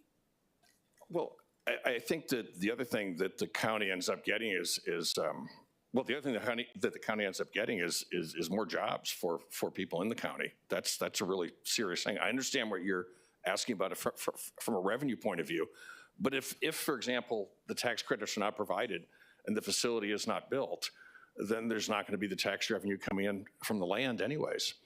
Yes, there's some alternative uses of this site, but this particular use, the film studio, really complements well the existing educational facility that's next door. I mean, in economic parlance, there'll be spillovers. There'll be all sorts of other spillovers to the students, to the faculty, and to other residents who get some of the business of the people working at the studio. Not just people working at the studio, but also all the productions that come through. Professor Lacroix, I agree with you 110%. So my final question to you would be, shall we wait until the legislature adjourns if there is a support for the exemption on the general excise tax for construction? The reason why I say this, I'm just following what's happening when we had military housing exemptions. Right. Right? That's all it is. Yeah. So I'm not asking the state for anything. They're the beneficiaries because of the income tax that they're going to generate. They're going to benefit from the general excise tax. That's my whole point. I'm not here against this project. I want fairness on behalf of the counties, which we are very struggling as far as meeting our budget. Right. Thank you. Okay, thank you. Chair Waters. Thank you. I appreciate your comments. I appreciate you acknowledging why I was asking those questions, right? To try to close the loopholes. And to the extent that you can chime in on that, not necessarily right now, but perhaps working with us on the committee to try to close those loopholes. Just following up on what Councilmember Say is talking about, you know, the city uses our revenue for fire, police, garbage disposal, which the developer is going to benefit from all of that without chipping in anything for 20 years. So I get the idea of creating jobs, right? Which is a really, really good idea.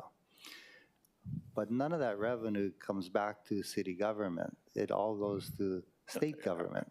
And I just want to make that clear, right? That we use the property tax revenue for city services, roads, right, sewer. And we got a really, really, really bad problem with fixing our sewers, cleaning our streams. We got 3,000 vacancies. We want to be able to pay our city workers more money. But we're going to give up all that revenue to support the film industry, and I'm okay with that. I just want to make sure we do it right. That's all. Yeah. So thank you.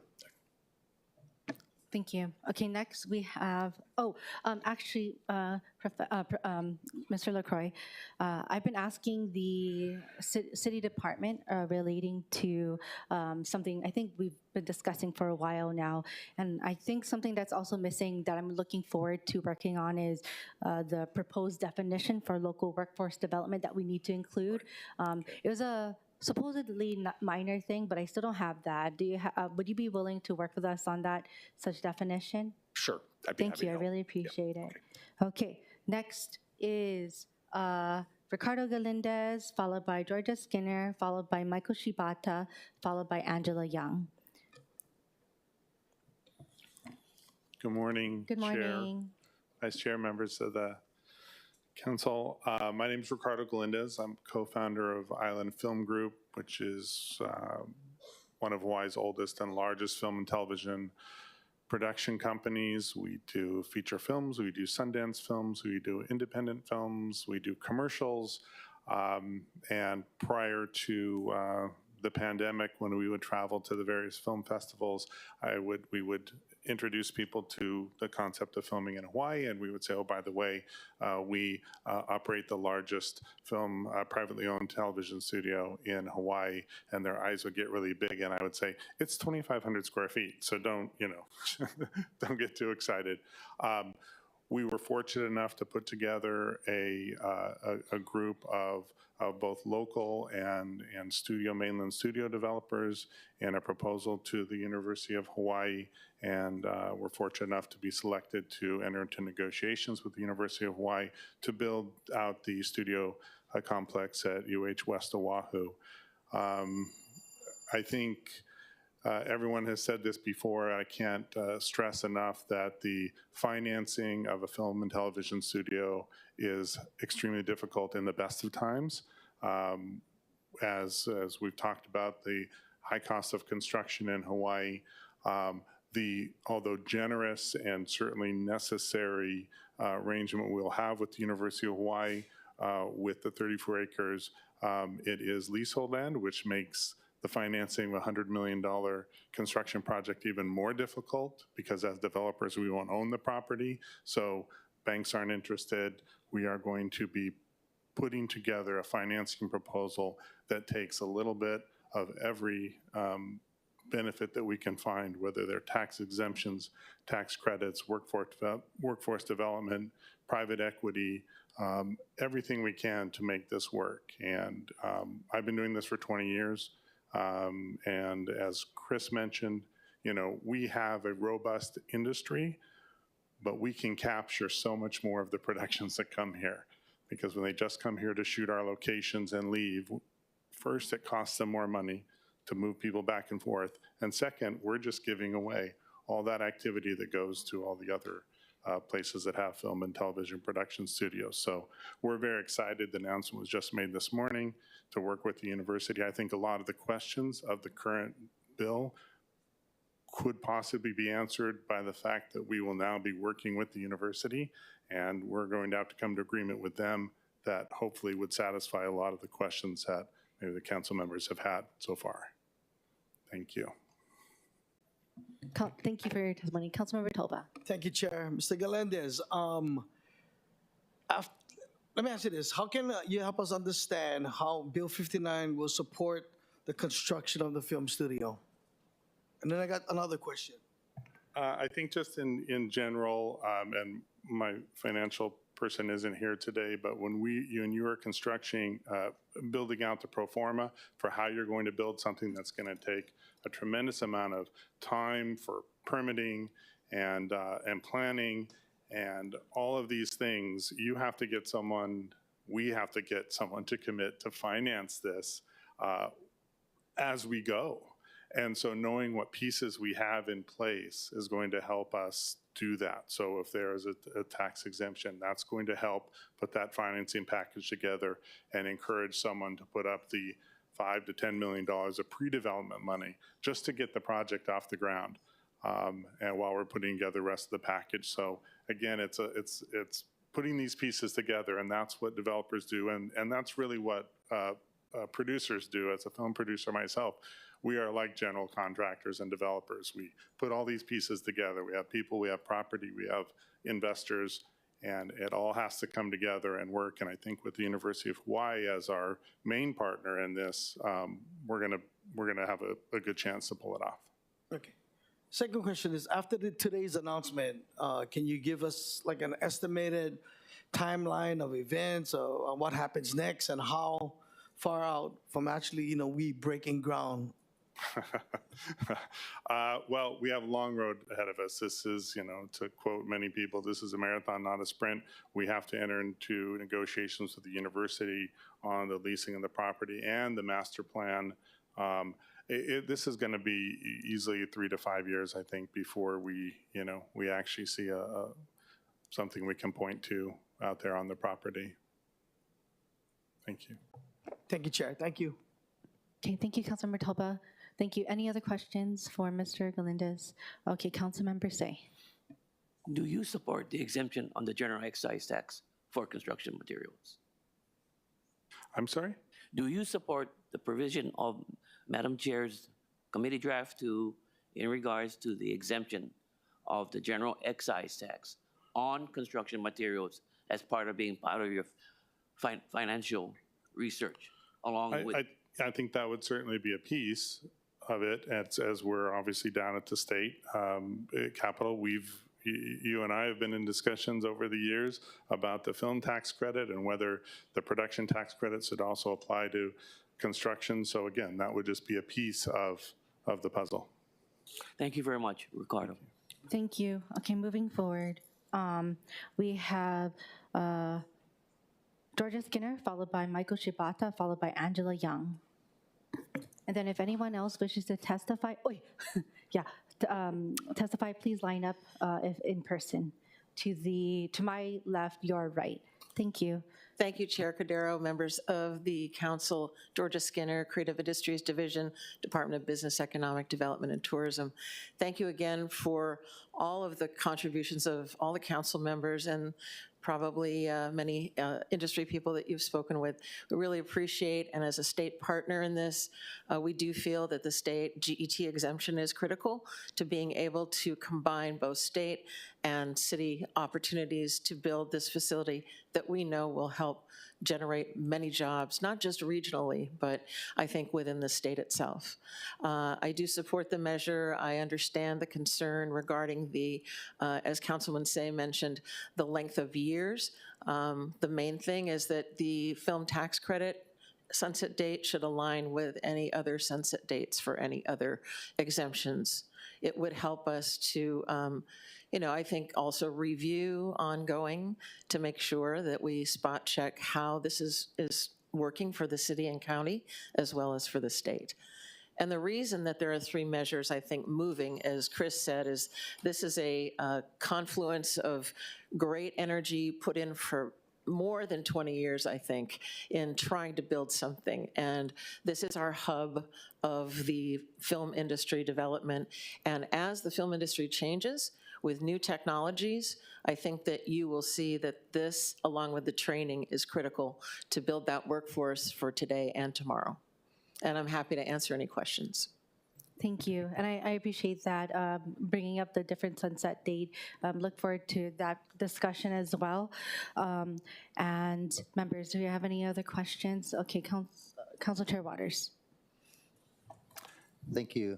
Good morning, and thank you for being here today. Good morning. You know, I really appreciate your comments that you do support the 4.5% general excise tax.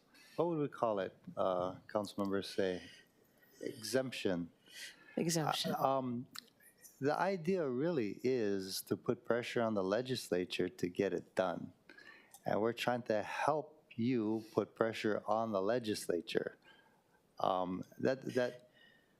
You know, they always talk about the city putting skin in the game. Well, you guys put a little bit more skin in the game. That's right? precisely why it exists. And it's in the governor's package, and the director of the Department of Business Economic Development is very influential with the legislature. And then we're hoping you guys can get it using a Super Bowl and football analogy, make a touchdown here. Yes. Right? Absolutely. And then this would just be the extra point, because that is $4.5 million. The exemption on the tax is probably about $1 million, right? Yes. So let us help you by passing the bill with the general excise tax exemption requirement. Wonderful. Thank you for that commitment. And again, I think that the years will address how we align, and ours is aligned with the film tax credit. We don't want the film tax credit to go away either, because that helps provide the impetus for building a facility and increasing the number of productions and therefore the number of jobs in our state and our county. Thank you. And thank you. And Ms. Skinner, in my discussion with the managing director and mayor last night, I acknowledged about the mayor making the request for the GET to be a priority, to be exempted as it relates to film studios. So that was heard loud and clear. You have the key players at hand, and I think as everyone mentioned, it is the furthest it's been along at the state and at state level especially to move forward. So thank you. Yeah, well, thank you all.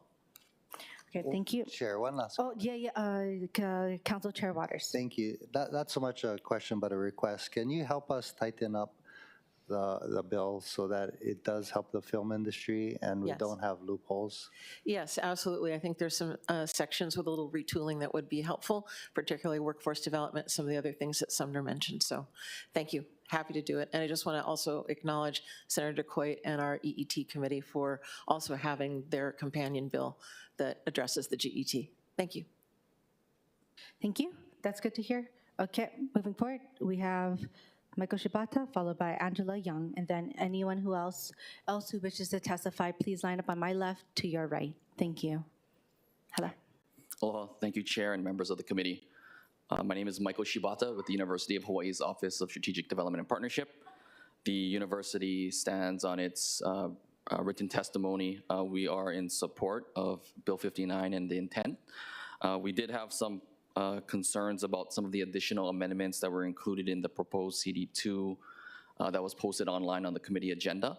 I think Chris Lee and Summer LaCroix mentioned some of the concerns that we had as part of some of those additional amendments. As mentioned earlier, there was the news article that came out today. The university did select Island Film Group and their HUI, our development team, as the selected developer for the private film studio over at University of UH West Oahu. It's very early in the process. We still have to get through the negotiations phase, enter into a development agreement, master plan, and the long-term ground lease. So there's much work that needs to be done ahead, but I'm hopeful as part of those conversations we can address some of those the items that you folks brought up.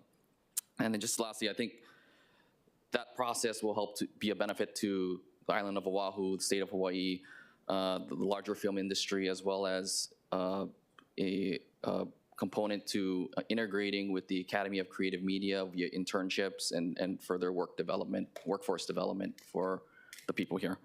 And lastly, just thank you for your consideration on the testimony. Happy to answer any questions. Thank you. Thank you, members. Okay, seeing none, moving forward to Angela Young. Aloha, Chair, Vice Chair, and the committee. Angela Melody Young, testifying on behalf of CARES in support. So in law and film, what are the boundaries of law and filmmaking, right? And how can it work together to create a solid plan for a policy? So law in regards to film policy should align with the community's needs, studio use, helping student artists to create content, providing more opportunity for big studios so they can contract with vendors and employ extras and hire locally sourced talent. This law should help to build the infrastructure of the film industry without too much bureaucratic limits, because then that's limiting the economic advantages of the film industry. DBED has labeled the filmmaking industry an emerging sector. Each branch of the film is separate. Food vendors, actors, extras, the camera department, fashion design, costumes, security. And every branch is an independent functioning branch. Each branch are small businesses in Hawaii. To support those businesses, Filipino fashion designers, Hawaiian Rental on Baratenia with the big signs. You create a film studio to create a space where producers and students can work on productions and contract with local vendors to put together a music video or film production. And so there can be a constant flow of productions. By providing the studio, you're providing a space for work in the creative industries. And a hotel can never be a studio, but it can be a set.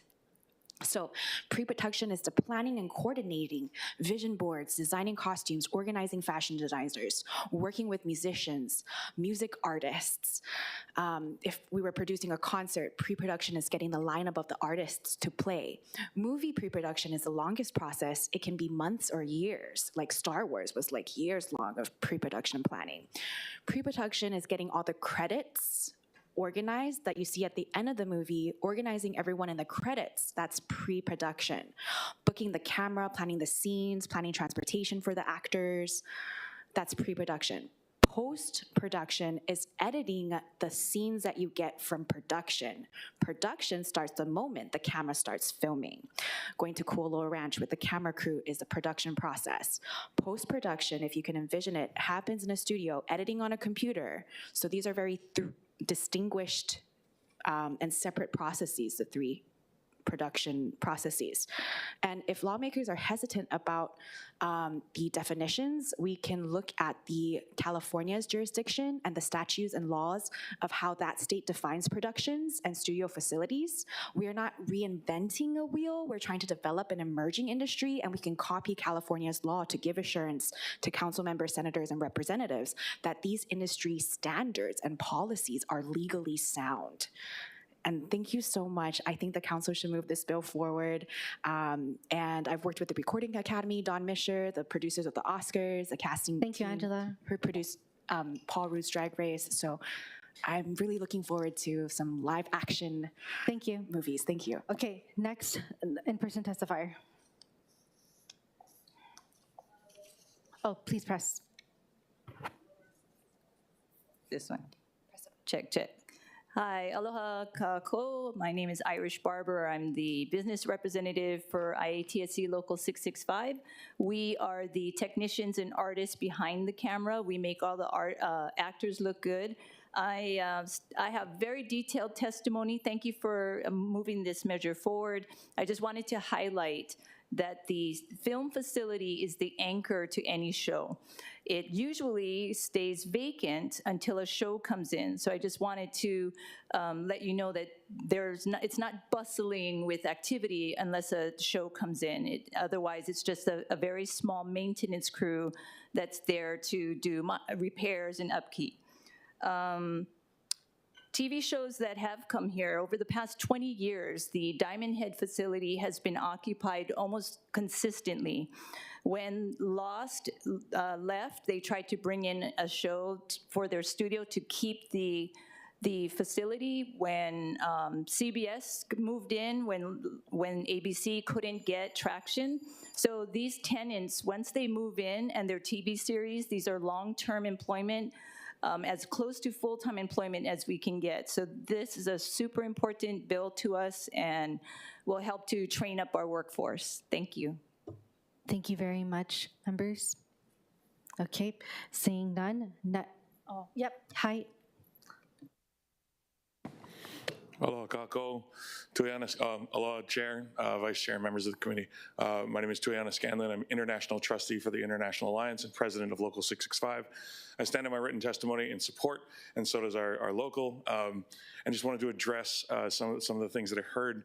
I fully appreciate the concerns that were expressed, and it's very important to hone in on specific language so that this bill does operate as it's intended to.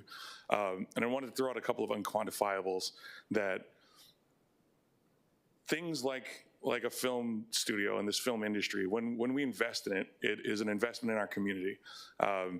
Though there may be, monies that are missed out on or forgiven, right? These productions that they bring in here create the opportunity for people to buy homes in the place of their homeland, and they will also pay real property tax. The monies that are spent on the acquisition of goods and building materials go to small and large local businesses so that they may also pay their real property taxes.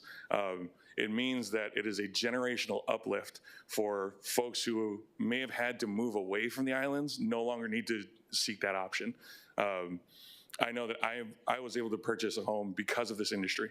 I'm raising my children in the place where I was born and raised so that they too can experience the benefits of this, even though they aren't workers in there. There's a significant amount of money that would then be spent at these local businesses for the pre-production phase. Now, I understand the concern of pre-production, production, or post-production. I've never personally worked on a film or a TV show where they did the pre-production entirely elsewhere. It is logistically challenging and I think incredibly expensive for them to build all of their sets elsewhere and then ship them here. There's also, potential for bringing in invasive species of bugs and stuff if they were to ship all of their sets here. So it behooves them to purchase the building materials here, hire the folks to do the planning here, and to build the sets here so that they can be installed in the place they're actually going to film. And then onto the housing portion. If there is on-campus housing at this facility, I think it would greatly benefit our neighbor island members who are local workers, members of our local, that would normally have to go and find their own housing. Also, for the long nights that we work some days, it is in our contract that if we work longer than 14 hours, back-to-back days, that the employer is required to offer us housing or at least a ride back to our home and then back to the set. And having on-campus housing would prevent injury and death for the folks that work significantly long hours.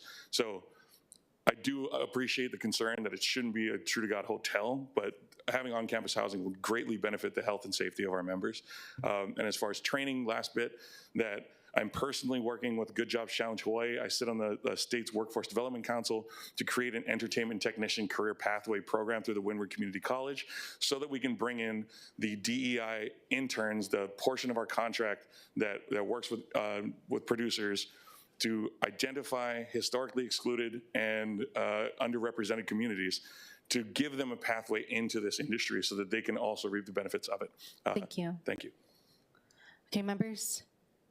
Okay, I'm allowing for full discussion, but I am postponing, just letting you know. We have about 5 more items, okay? All right. Next, oh, sorry, I didn't see you. Hi, I'm Marisha Palma-Elmore from SAG-AFTRA, and I'll go really fast because I know you've got a lot of stuff. I stand on my written testimony, and I thank the council members, chair, and commissioners who are here today and for really keeping this going and keeping the discussion going, and even, the debate about the details, which I think is important. And I know my members are very appreciative of that we do have stewards looking out for us and the money that goes into the county. Because at the end of the day, it really is the government that we see that y'all do here is what touches us daily. So I'm grateful for the eagle eyes looking at things, and thank you to Councilmember Tolba for putting this bill forward. I'm here to answer any questions on my testimony. I believe it's late. I apologize for that, but thank you very much. Thank you, members. Okay, seeing none. Anyone else? Thank you very much. Please state your name. Aloha, Chair. My name is David Aki. I'm with the Hawaii Teamsters Local 996, President Kevin Holo. I have two concerns. One is with Hawaii building trades. I want local unions only, preferably working on this job. I'm in support. My other concern is the transportation regarding the language. If we can have a sit-down and conversation regarding the transportation issue. And I wanted to thank the council, Toba, for pushing this through, because we just got under 20,000 homes coming up in Eva regarding the behind Kapolei Costco. There's Gentry, D.H. Horton, and I think Conseco. Okay, so jobs are really going to be needed out there. So thank you, Council, very, very much. I appreciate you, and I stand in support of this. Thank you very much. Thank you. Okay, members? Okay, thank you. We are now going to not online. Yeah, online testifiers. We have Ken Farm, followed by Kieran Polk. Chair, testifier is not logged on. Say that again. Testifier Okay, Kieran Polk, followed by Anela Kialakai. Aloha, Chair Cordero, Vice Chair Wire, and members of the committee. My name is Kieran Polk. I'm the Executive Director for the Kapolei Chamber of Commerce. Thank you for the opportunity to testify via Zoom. Sorry, I cannot be there in person today. I am also super excited about the selection of Island Film Group for this film studio at UH West Oahu. I just want to point out, I did submit testimony to stand in our testimony. I have a couple quick things just to point out on the discussion today in relating to our testimony, and that's relating to workforce development and economic development in West Oahu. You know, we are in a prime position to really nurture our workforce in the film industry with the ACM and C writers. And in my latest Kapolei magazine that you think you all have, there's a cover story about a woman who lives in Vegas, does post-production work, and she would move back here in a heartbeat if she had the chance. One real quick thing on the economic development side, I know there was discussion about the hotel and other industries coming in. This industry will also burgeon other small businesses, which we desperately need, so we get people off the roads working on the west side. So I thank you for your time. I know we're running short on time, but mahalo nui. Thank you, and thank you for always providing the updates on the Kapolei through everything. Thank you. Members? Okay, seeing none. Anela Kialakai. Chair, testifier is not logged on. Okay, also we have phone number last 3 digits 957. You can press *6 if you are testifying on this agenda item or not. If not, please let me know which agenda item you're testifying on. Hi, yes, my name is Becky Sticchetti. I'm with the Hawaii International Film Festival. I'd like to testify on this bill. Thank you. Can you just repeat your name again? Sorry. Becky Sticchetti. I apologize. I'm going to have to hear your name again. Becky Sticchetti. Okay, Becky Sticchetti, right? Yep. Okay, please proceed. I just want to agree and thank all the council members and Councilmember Holden for moving this bill forward. I can testify in support of this and just add to the chorus of people who are saying that this measure would absolutely keep workers and our creative industry in the state of Hawaii. We see many people leaving every year because there is not enough work and not enough studio production that's happening in Hawaii. And with a new studio facility built, not only would this support workers, but all of the additional organizations across the state that are working to develop the workforce and keep people here in Hawaii with sustainable jobs. Thank you. Thank you very much, Becky. Members, any questions? Okay, seeing none, is there anyone else online who wishes to testify? Seeing none, is there anyone else who wishes to testify? Okay, seeing none, members are back in discussion. I think we had a great discussion already. I do want to thank the mayor and the managing director for talking to me at length last night. Is there any other discussion? I think I do want to apologize, Director Kawano. I know that we talked, we did receive local workforce development, but we'll work it out between our offices because I think we did receive, so I spoke out of turn, so I apologize about that. About the definition, yeah? Okay, so I'm just clarifying on the record for what my statement was incorrect. Okay, thank you. All right. Okay. Oh, okay, Councilmember Toba. I just have one more question. But Director Kawano. Director Kawano, sorry. I just wanted to ask you, how much revenue will be generated to the city from this bill? So our real property assessment division took a look at land values, undeveloped land values in the area that had been discussed today. And just hypothetically, if we just use 10 acres, land values assessed using the mass appraisal approach have been stable to increasing in recent years in the area. The tax collected will be approximately, I'm just going to round the number, $200,000 annually. As development occurs, the values will rise. As we develop the rest of the 38, well, not we, but the developer constructs on the rest of the 30 acres, values continue to rise on the rest of the land, and it could top out by the time we reach the occupancy stage where the construction is done. It could amount to about $500,000 rounded. So if the project qualifies for the post-construction exemption for 20 years, we're looking at about $10 million, and that's conservative. It's a conservative number because I'm not factoring in increases over time. Thank you, because currently we're not collecting on anything, right? We're not collecting anything. Right. All right, thank you. Thank you. Members, we're still in discussion.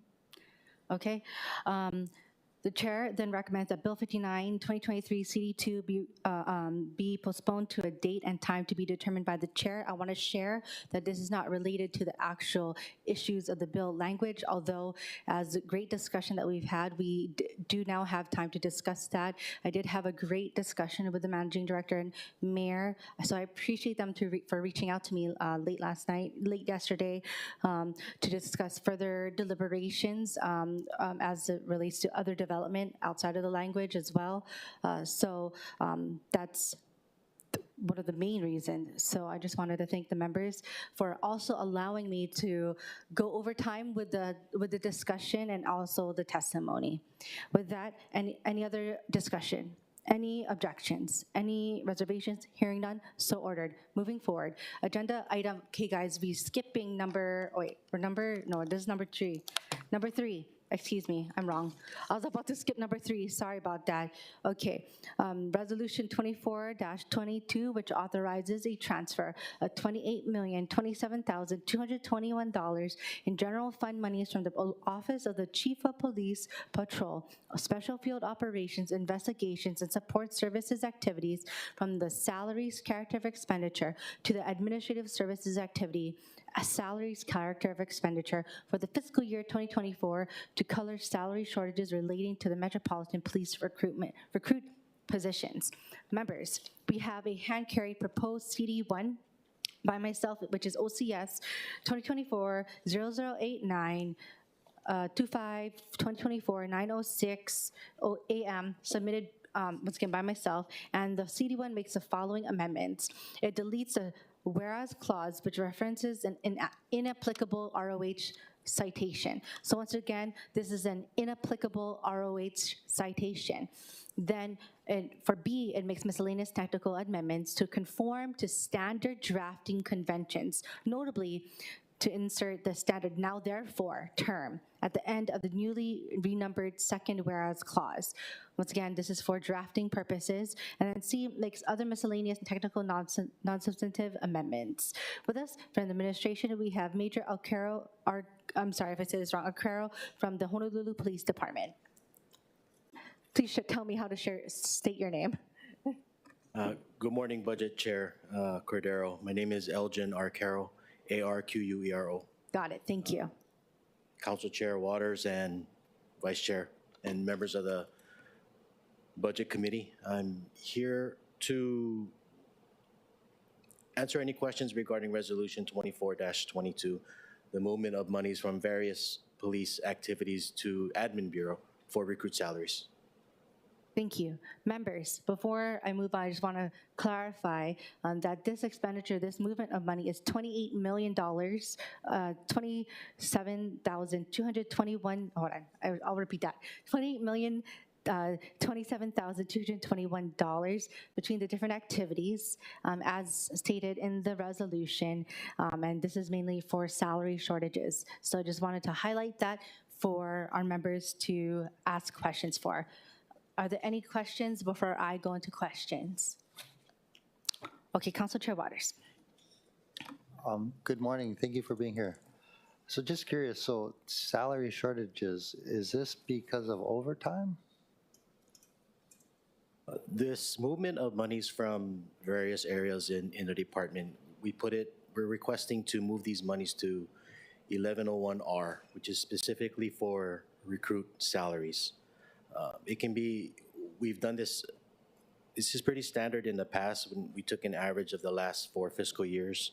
And when we take into account salary raises and steps, we took an average of the last 4 years and we moved roughly that amount to reflect those raises. Okay, so part of it is to deal with the collective bargaining and pay increase as a result of the collective bargaining? Correct. I see, okay. And then maybe going forward we're about to enter into the budget cycle in a few weeks. Perhaps we can include that in HPD's budget request, yeah? So we don't have to move the money again. Yes, sir. Okay, thank you. Thank you. Chair. And so clarification, so it's related to the recruit position. So how many positions was that? Right now we have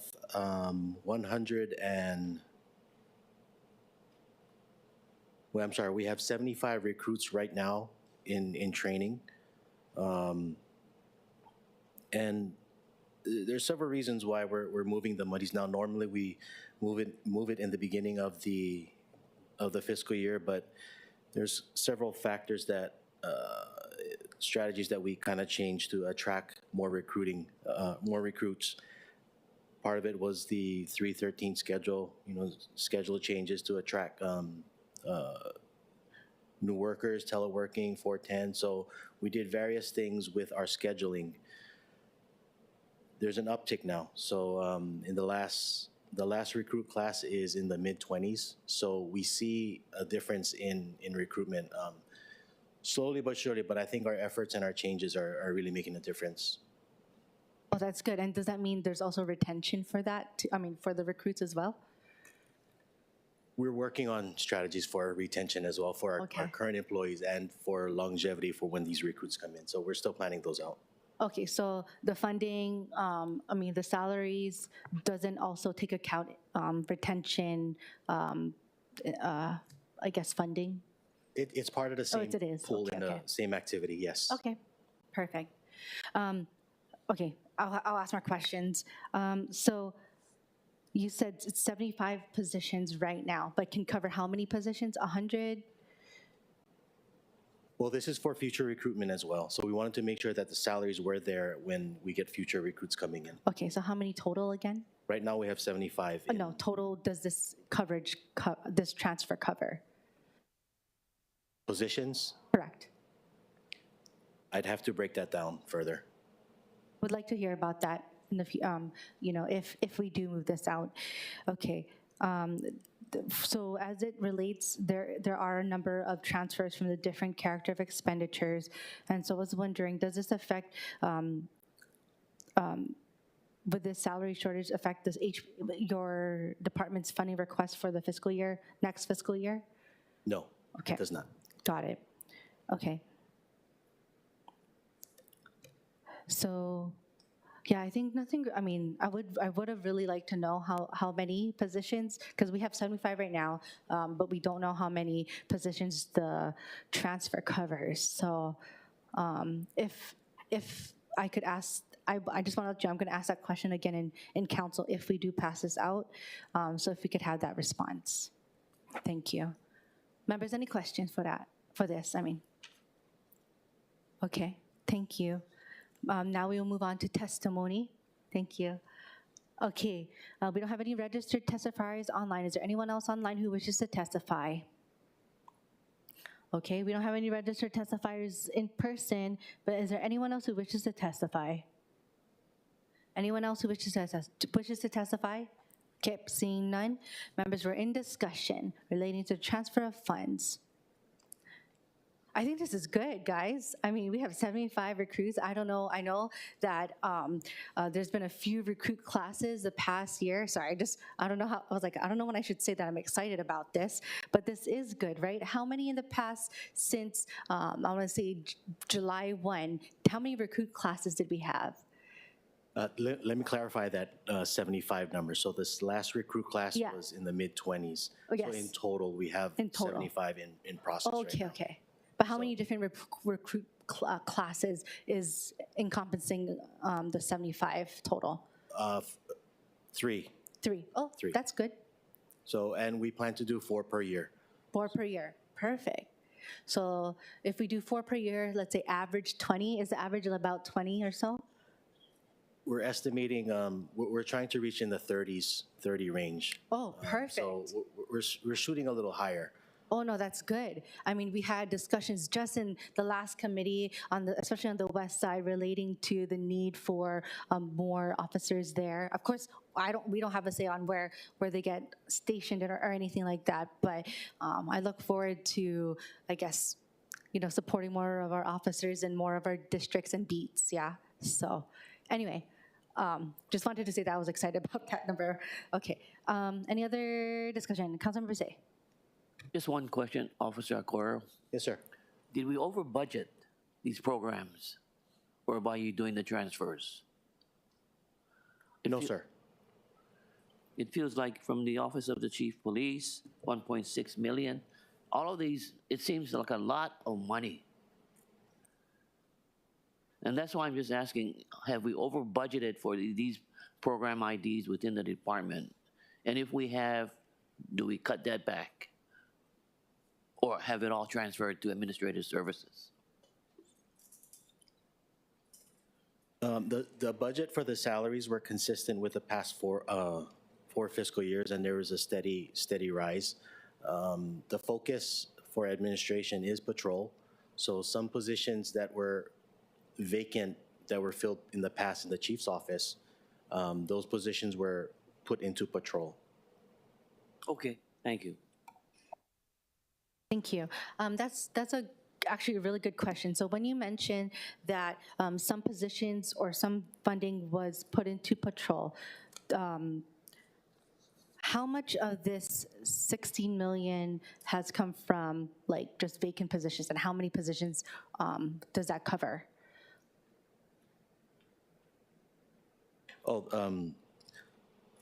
So patrol is the biggest chunk of HPD's budget. So the percentage we took from patrol is about 10%. 10%. Okay, and all vacant positions? From vacant positions, correct. Okay, got it. No, that's a very good question, Councilmember Say. Very good to note.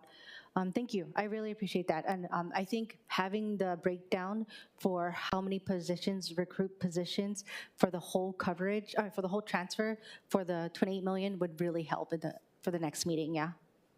Thank you, thank you. Understood.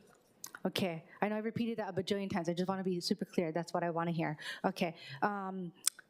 Okay, any other questions? Still in discussion, we just POW testimony. Okay. Nope. Okay, moving forward. Hold on. So the chair recommends that resolution 24-22 be amended to the hand-carried CD1. Any discussion? Any objections? Any reservations? The resolution has been amended to a CD1. The chair then recommends that resolution 24-22 CD1 be reported out for adoption. Any discussion? Looking forward to next committee. Any objections? Any reservations? Hearing none, so ordered. Moving forward, we have agenda item number 5, resolution 24-20, which authorizes a transfer not to exceed $20,000 in clean water and natural lands fund monies from the Department of Land Management, administration activity, current expenses, character of expenditure to the Department of Land Management administration salaries, character of expenditure for fiscal year 2024 to cover projected shortfall in salaries. With that, members, we also have a hand carry proposed CD1, which is OCS 2024-007822. 2024 at 11:13 a.m. submitted by myself, and the CD1 makes the following amendments. First, it deletes the first whereas clauses which references an inapplicable ROH citation.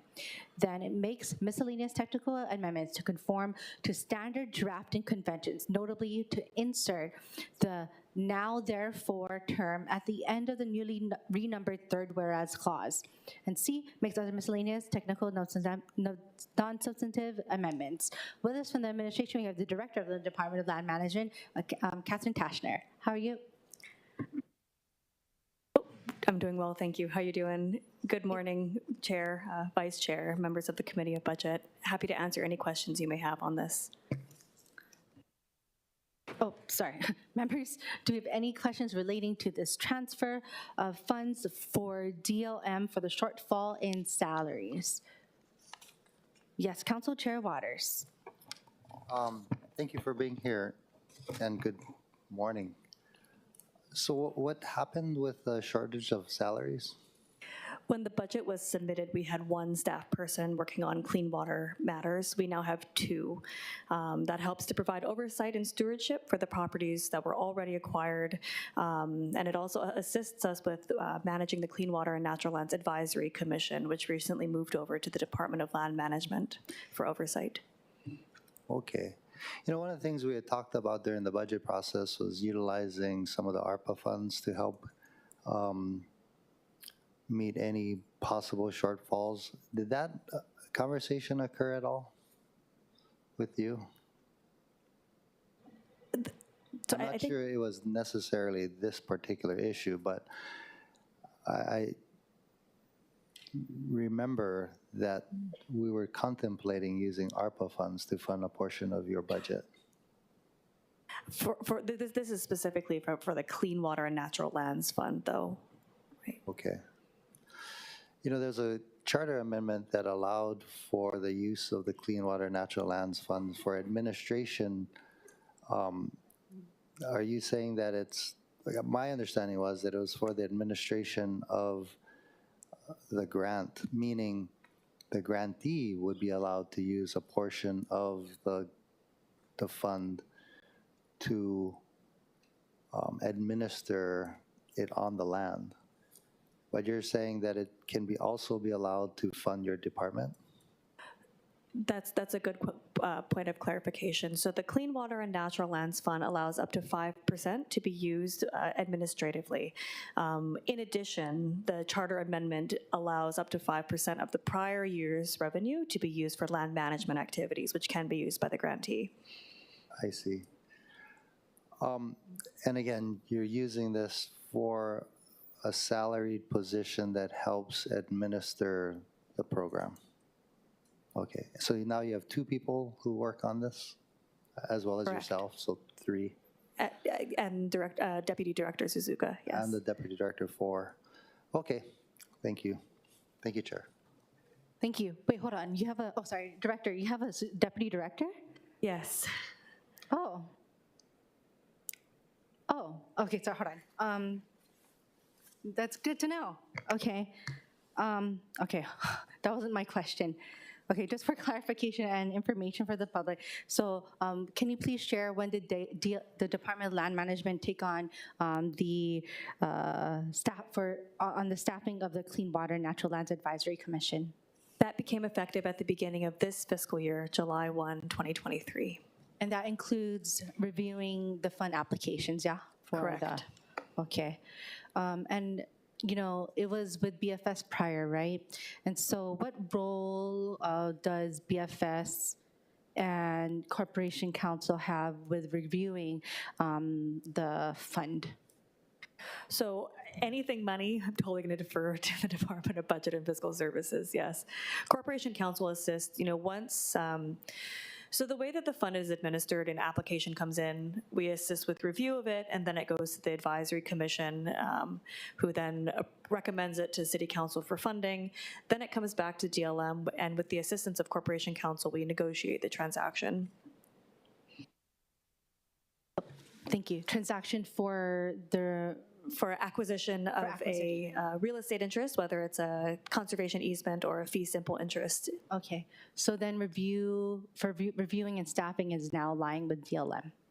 Reviewing and staffing of the application. Also, once the property is acquired using clean water monies, the staff assist with annual monitoring and going out and to ensure that the conservation values are being met.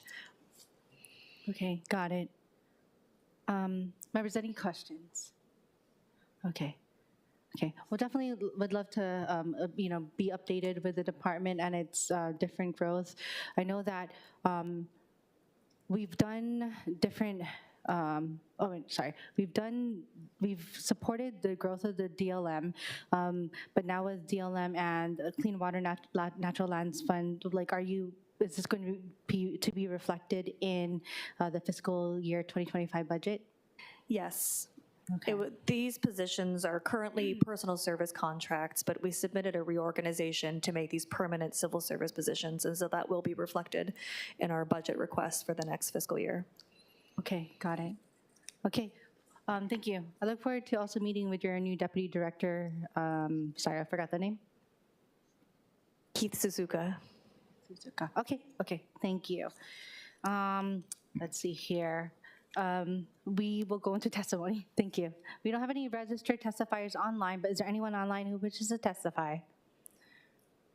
Seeing none. Is there anyone in person? We don't have any in-person registered testifiers, but is there anyone in person who wishes to testify? Seeing none. Okay, members, we're back in discussion. Yeah? No? Okay. All right. Thank you, Director. Members, the chair recommends that Resolution 24-20 be amended to the hand-carried CD1. Any discussion? Any objections? Any reservations? The resolution has been amended to a CD1. The chair then recommends that Resolution 24-20 CD1 be reported out for adoption. Any discussion? Any objections? Any reservations? Hearing none, so ordered. Moving forward, agenda item number 6, Resolution 24-21, which authorizes a $71,000 in general fund monies from the provision for vacant positions activity, current expenses, character of expenditure to the Department of Transportation Services Administration activity, salaries, character of expenditure to fulfill operational service responsibilities to the City and County of Honolulu, agencies, and the public. With us from the administration, we have Director Morton. Hello. Aloha, Chair, Vice Chair, members of the Budget Committee. This is a transfer from provision for vacant positions to salaries. Thank you. As we've seen before in the past maybe a few months or so, since maybe November-ish, we've seen that different different activities within the departments. Of course, I think DTS has had some transfers there, but for this one, we're going from the PV for provision for vacant positions to the department. Excuse me. So what has led to the decision to go from the PVP as opposed to different activities within the department?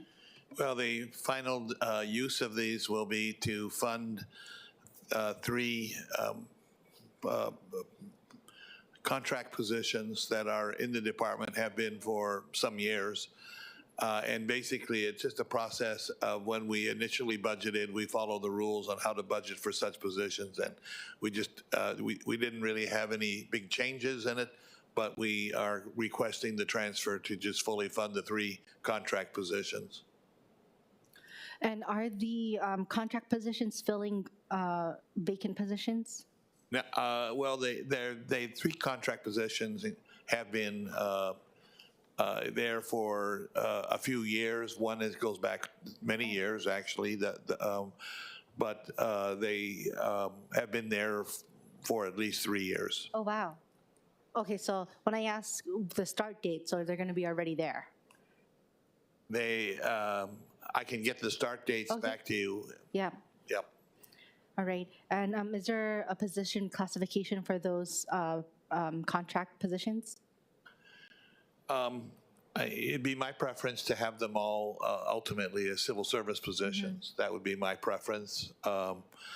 They're, you know, they're two of the. One of them is my executive assistant. One of them is a senior CIP engineer in our division. And one is works in the admin office as well. But oh, interesting. We would. My preference would be to have all of them in civil service positions. Okay. Well, those are very important positions. So, I mean, do we anticipate them being budgeted for in the FY25 budget? They have been included in our FY25 budget request. As civil service? Service? That I will get back to you. I don't think so, but I will get back to you and clarify. You know, we have, you mentioned that one of them has been there for 3 years. How come they've been under budgeted in the past budgets? Part of it has to do with the person is exceptionally qualified, came from a major consulting company, and it becomes a question of salary and just the ability to procure somebody at a high level while still following civil service rules. That you know, that's basically how we got to where we are. That's interesting because, no, that does happen often, right? Yeah, pardon me? That happens often, but isn't that something we should also bring up to DHR as well as, you know, to it is something the city is studying, and I know it's a department-wide, citywide issue of particularly of mid-level or senior level engineers in the city. Right. Well, I think this is a great case and example, you know, in the discussion or negotiations that need to happen. So, yeah. Yeah, those talks are run, you know, are led by DHR, but I think all of the engineering departments have the same issues. Good to know. Of course, I think we heard that a few times in the past month or so, but thank you. Members, any other questions? Okay, seeing none. We're going to testifiers. We don't have any registered testifiers online. Is there anyone who wishes to testify? Seeing none. We don't have any registered testifiers in person, but is there anyone who wishes to testify? Seeing none. Members, we're back in discussion on this transfer. And okay, I get it. I'll move it along. Okay. The chair recommends that Resolution 24-21 be reported out for adoption. Any discussion, any objections, any reservations? Hearing none, so ordered. Thank you, Director. Moving forward, agenda item number 7, okay?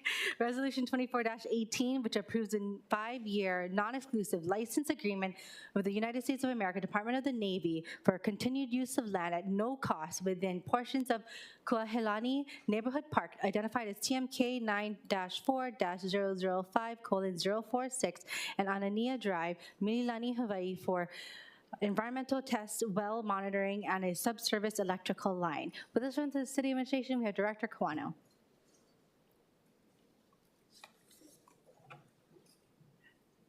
Andy Kawano, Director of Budget and Fiscal Services.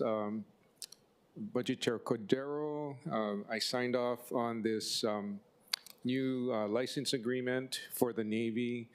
I don't know much about the past, but apparently there was a situation involving a spill back in 2012, and the Navy has expressed a desire to continue monitoring through the well.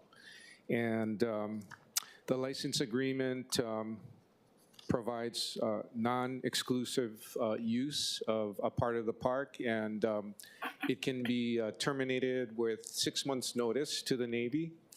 At the time of termination, the Navy would have to remove the well from the park and put it back to the original condition.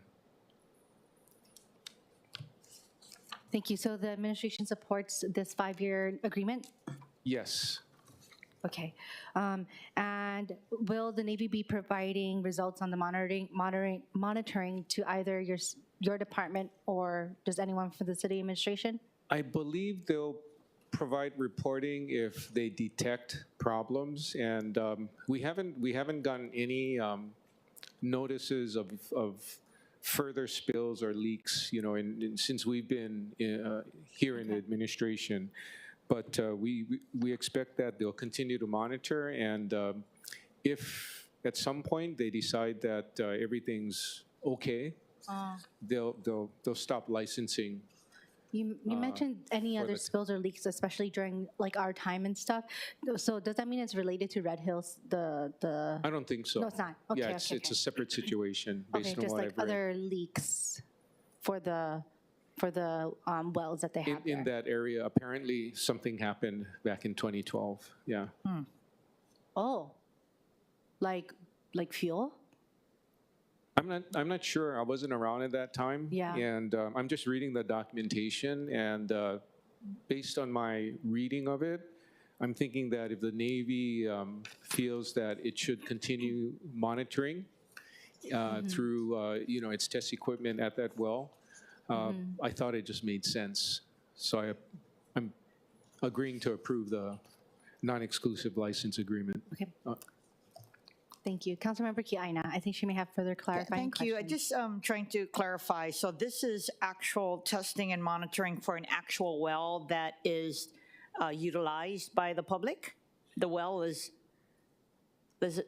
I think it's Navy's property based on what I've read in the licensing agreement, because they have to remove it at the end when the license ends. Remove the well? Yeah. Oh, it's not our well, it's their well. It's their well. Oh, sorry. And Okay. testing equipment. Okay, no worries. No more questions, thanks. Yeah. Okay, perfect. Thank you. Okay, members, do we have any other questions? Councilor Chair Waters. Thank you. You know, I do remember Ernie Lau from Board of Water Supply coming here to talk to us about how the Navy was not providing information to him. And I just think it'd be a good idea for all of us perhaps to reach out to Ernie, including you, Director, to see if we can make it a requirement that they have to provide the results of their testing. And I don't know if that's been resolved between the Navy and Board of Water Supply or not. But I think before we enter into an agreement like this, that perhaps we should make sure that Ernie Lau is satisfied. Thank you. We'll move ahead and do that, Chair. Thank you. Thank you. Members, any other questions? I have just one last question. Councilmember Wire.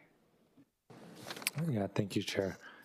Just along those lines, because I'm looking through the non-exclusive license agreement, but based on your understanding, Director, is there anything that requires them to provide the data to the city?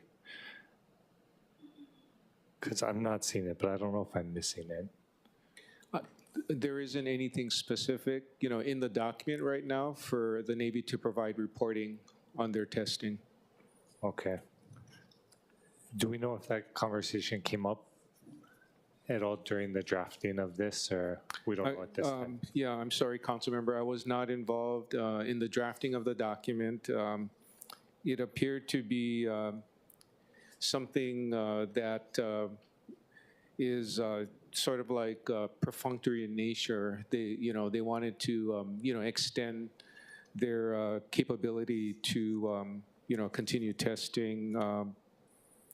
I've asked staff if they've heard of further issues with spills or leaks, and that was negative.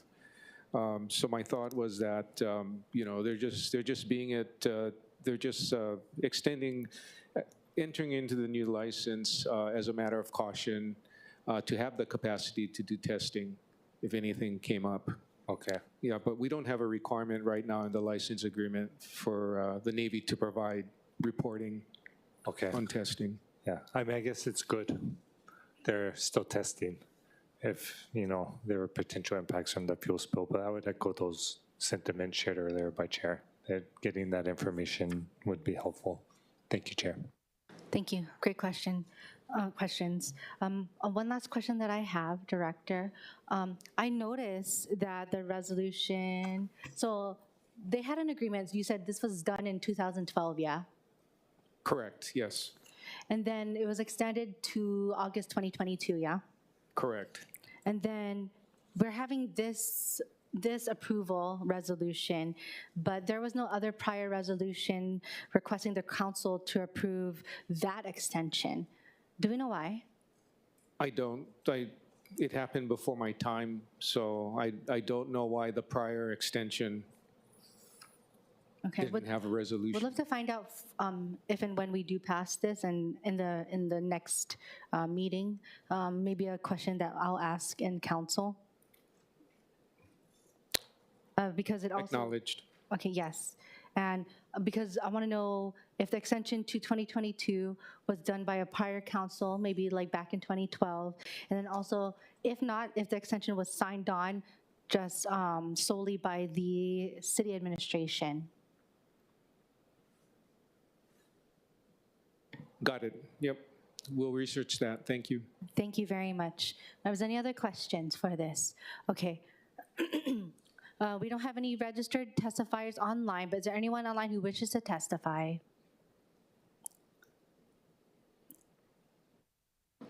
And then also, is there anyone in person who wishes to testify?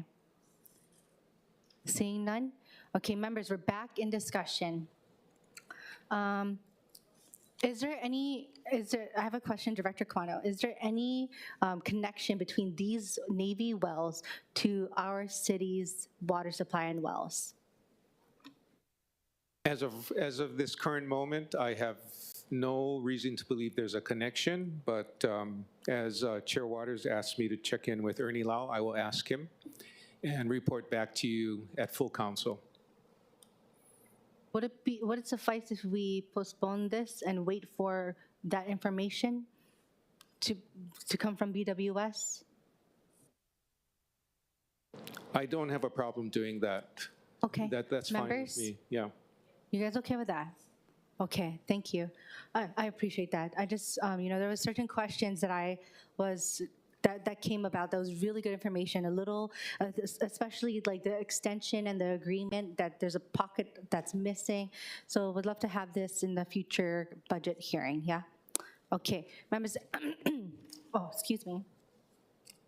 With that, members, the chair recommends that resolution 24-18 be postponed to a date and time to be determined by the chair. Any discussion? Any objections? Any reservations? Hearing none, so ordered. With that, there being no other further business, this meeting is adjourned at 12 o'clock.